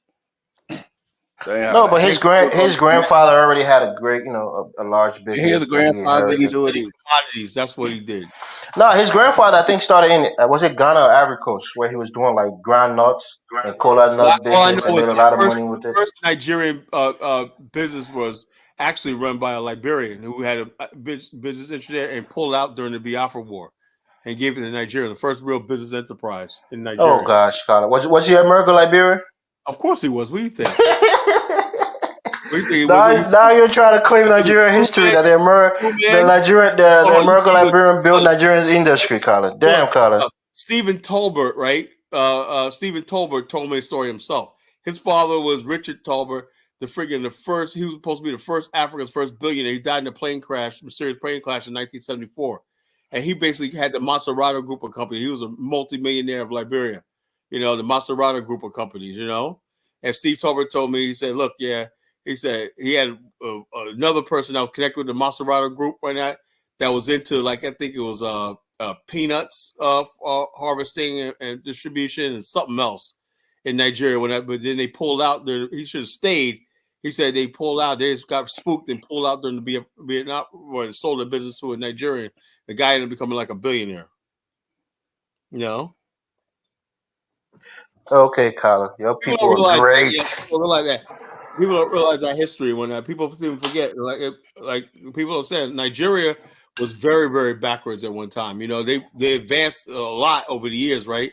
But do you know that U.S. companies didn't even friggin' even when the oil companies, they didn't have an office in West Africa. All that stuff was done on the platforms where they would drill the oil and just say, hey, this is what we took. You know, Nigerian government in the 70s had to make them open offices place in Port Harcourt. Port Harcourt. Whatever it's called, you know.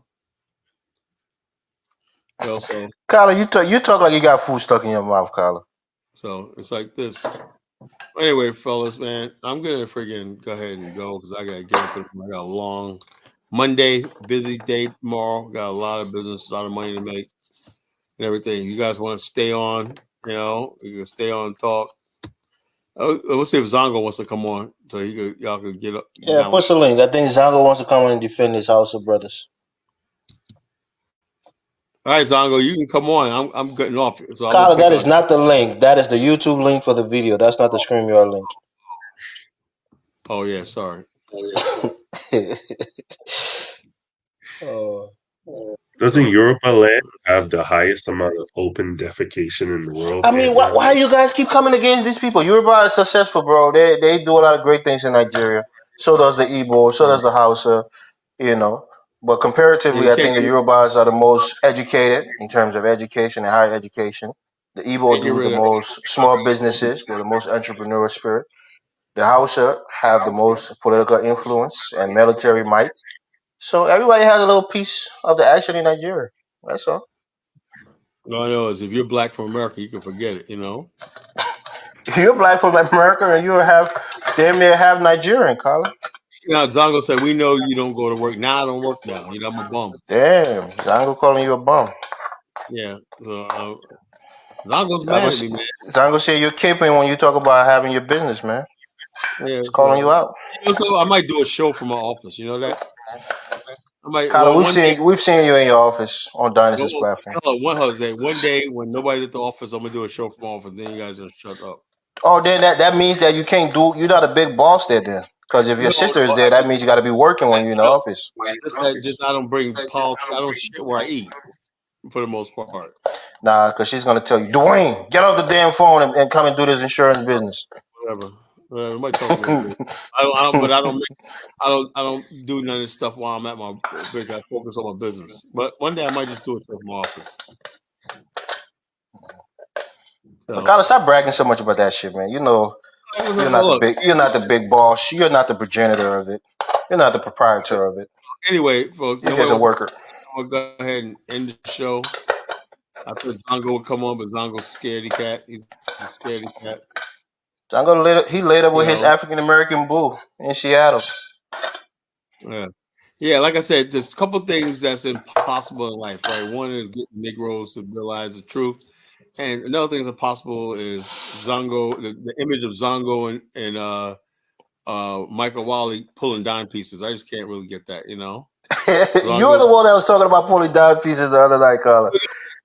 Saying that you had dimes. Man. Yeah, I know. Like I'm not gonna. Let me stop before I hurt somebody's feelings. You know.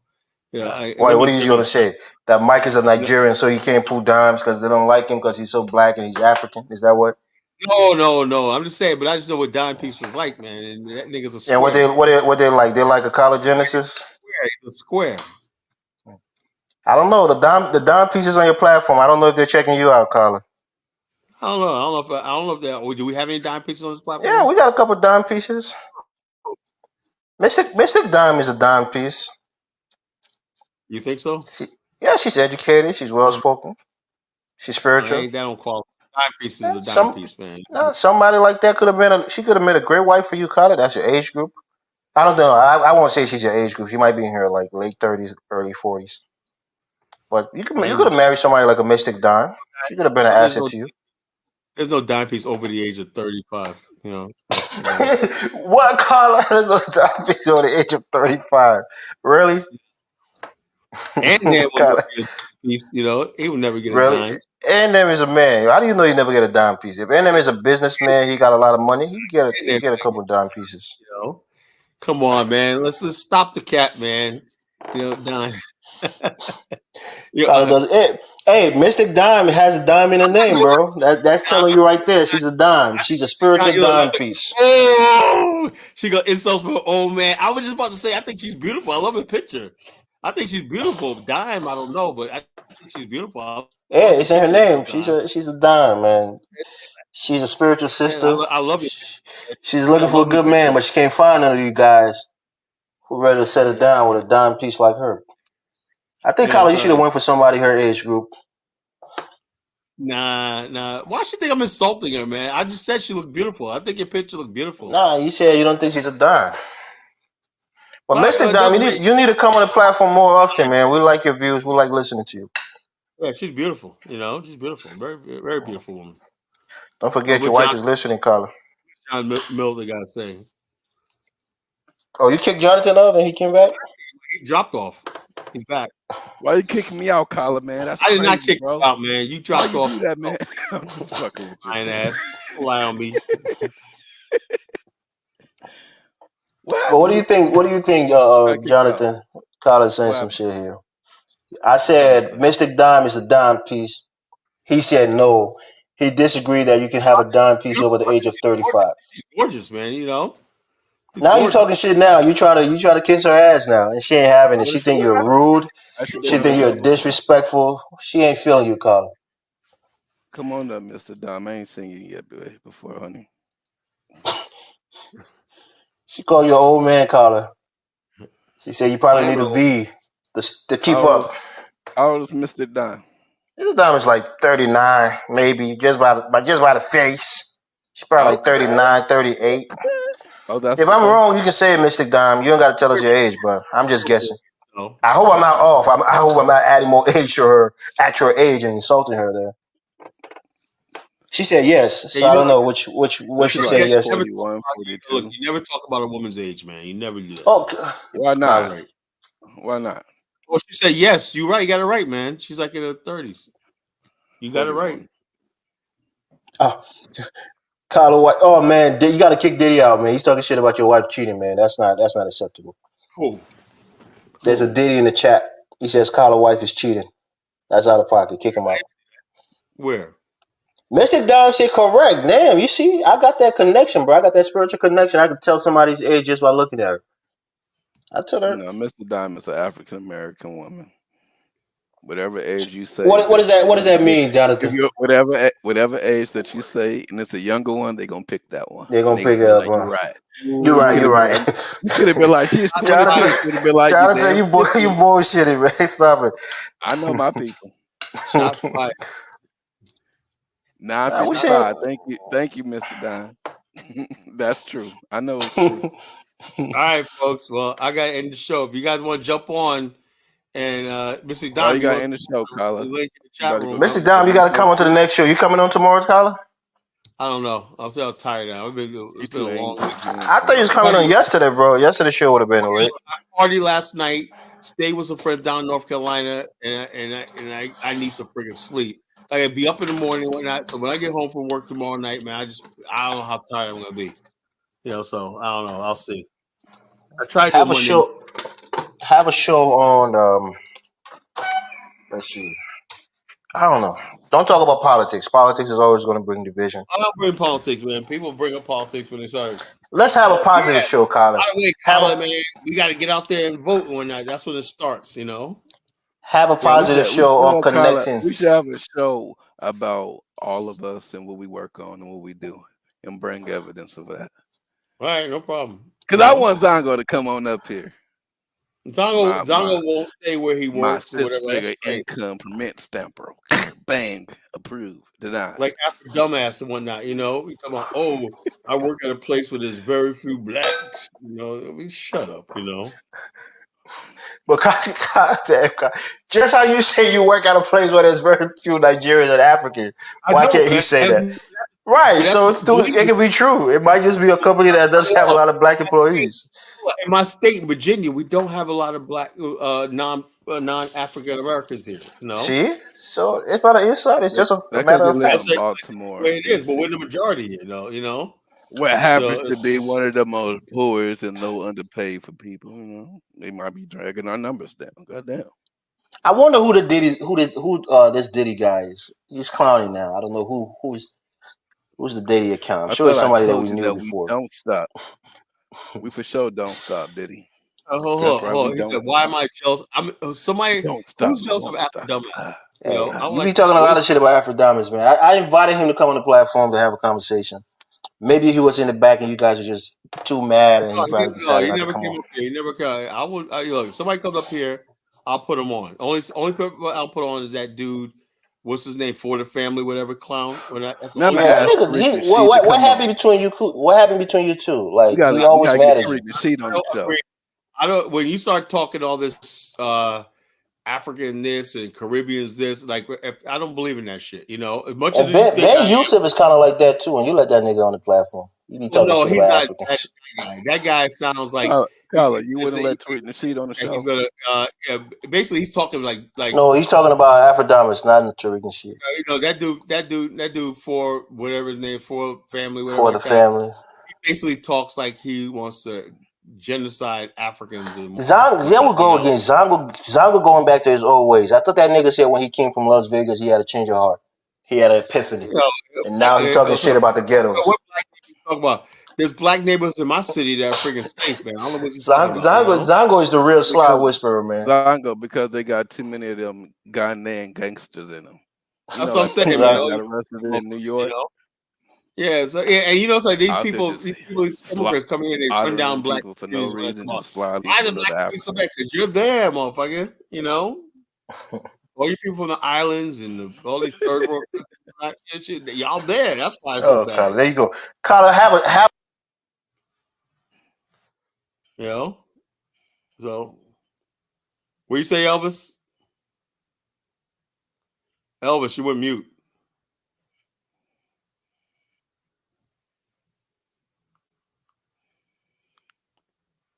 Elvis, I think he got a phone call. Yeah, mute. Anyway, I'm gonna leave the stream up. Are you getting me now, Carla? 1 second before you go. I was saying let's have a positive show about the similarities between us Africans and African Americans. Let's find some common ground. I'll tell you those similarities, man. No. Don't tell us it. Just have a show on it. Let's try to find more common grounds than we have. I'll give you a common ground. On the whole, no, don't give it to us now. We'll talk about it on the show. Have a show about it. That's all. Give it now, Carla. No. Don't give it now, Carla. We black and that's it. Let's have a whole show on this. No, Jonathan, it's not that simple. There's more things we have in common. No, Colin, we're talking about positive, not negative. Everything about you must be negative. The positives things that we both have in common. Let's have a show on that. There's no similarities. Basically, and that's why you need to have a show on it and show the similarities. That's why you need to have a show so we can show the similarities. So Black Americans do gang banging and Adnam's tried to do human rituals. No, Jonathan, only positive things. None of the negatives. Only positives. We have to find them. That is a positive thing. No, gangbanging is not a positive, Jonathan. And we don't shit, and we're not doodle slingers. We're not shitting our hands. Hey, that's the difference, Skylar. Now you're going there. We're talking positives. We're going to have a show based on. With you, right? Now we use there are similarities. Elvis, right? This is negative. I'm talking about positive. Right? Negative is we don't shit and eat in the same place. You know, we basically an African will take a shit and have his bowl of fufu eating it at the same time. You know, I mean, oh, Carla, you see, you're talking some crazy shit now. There you go, talking crazy shit. I was a robber, but your daddy was a human ritualist who cut children up and sold their parts for rituals. I can never do that, Aunt Nam. Shout out to your father, though. No disrespect. Man, this shit got to end. That's what I said, Carla. Your next show got to be about the positive, the things that we have in common, that we can bond over. We'll talk about next. A criminal in Nigeria won't be bragging about online like Jonathan Miller. Positive. Aunt Nam, would you like to see a video of your people setting a girl on fire for no reason? Bro, let's leave this shit alone. Carla, end the scream. Let's leave it there. Let's have a nice scream the next time about the positive things.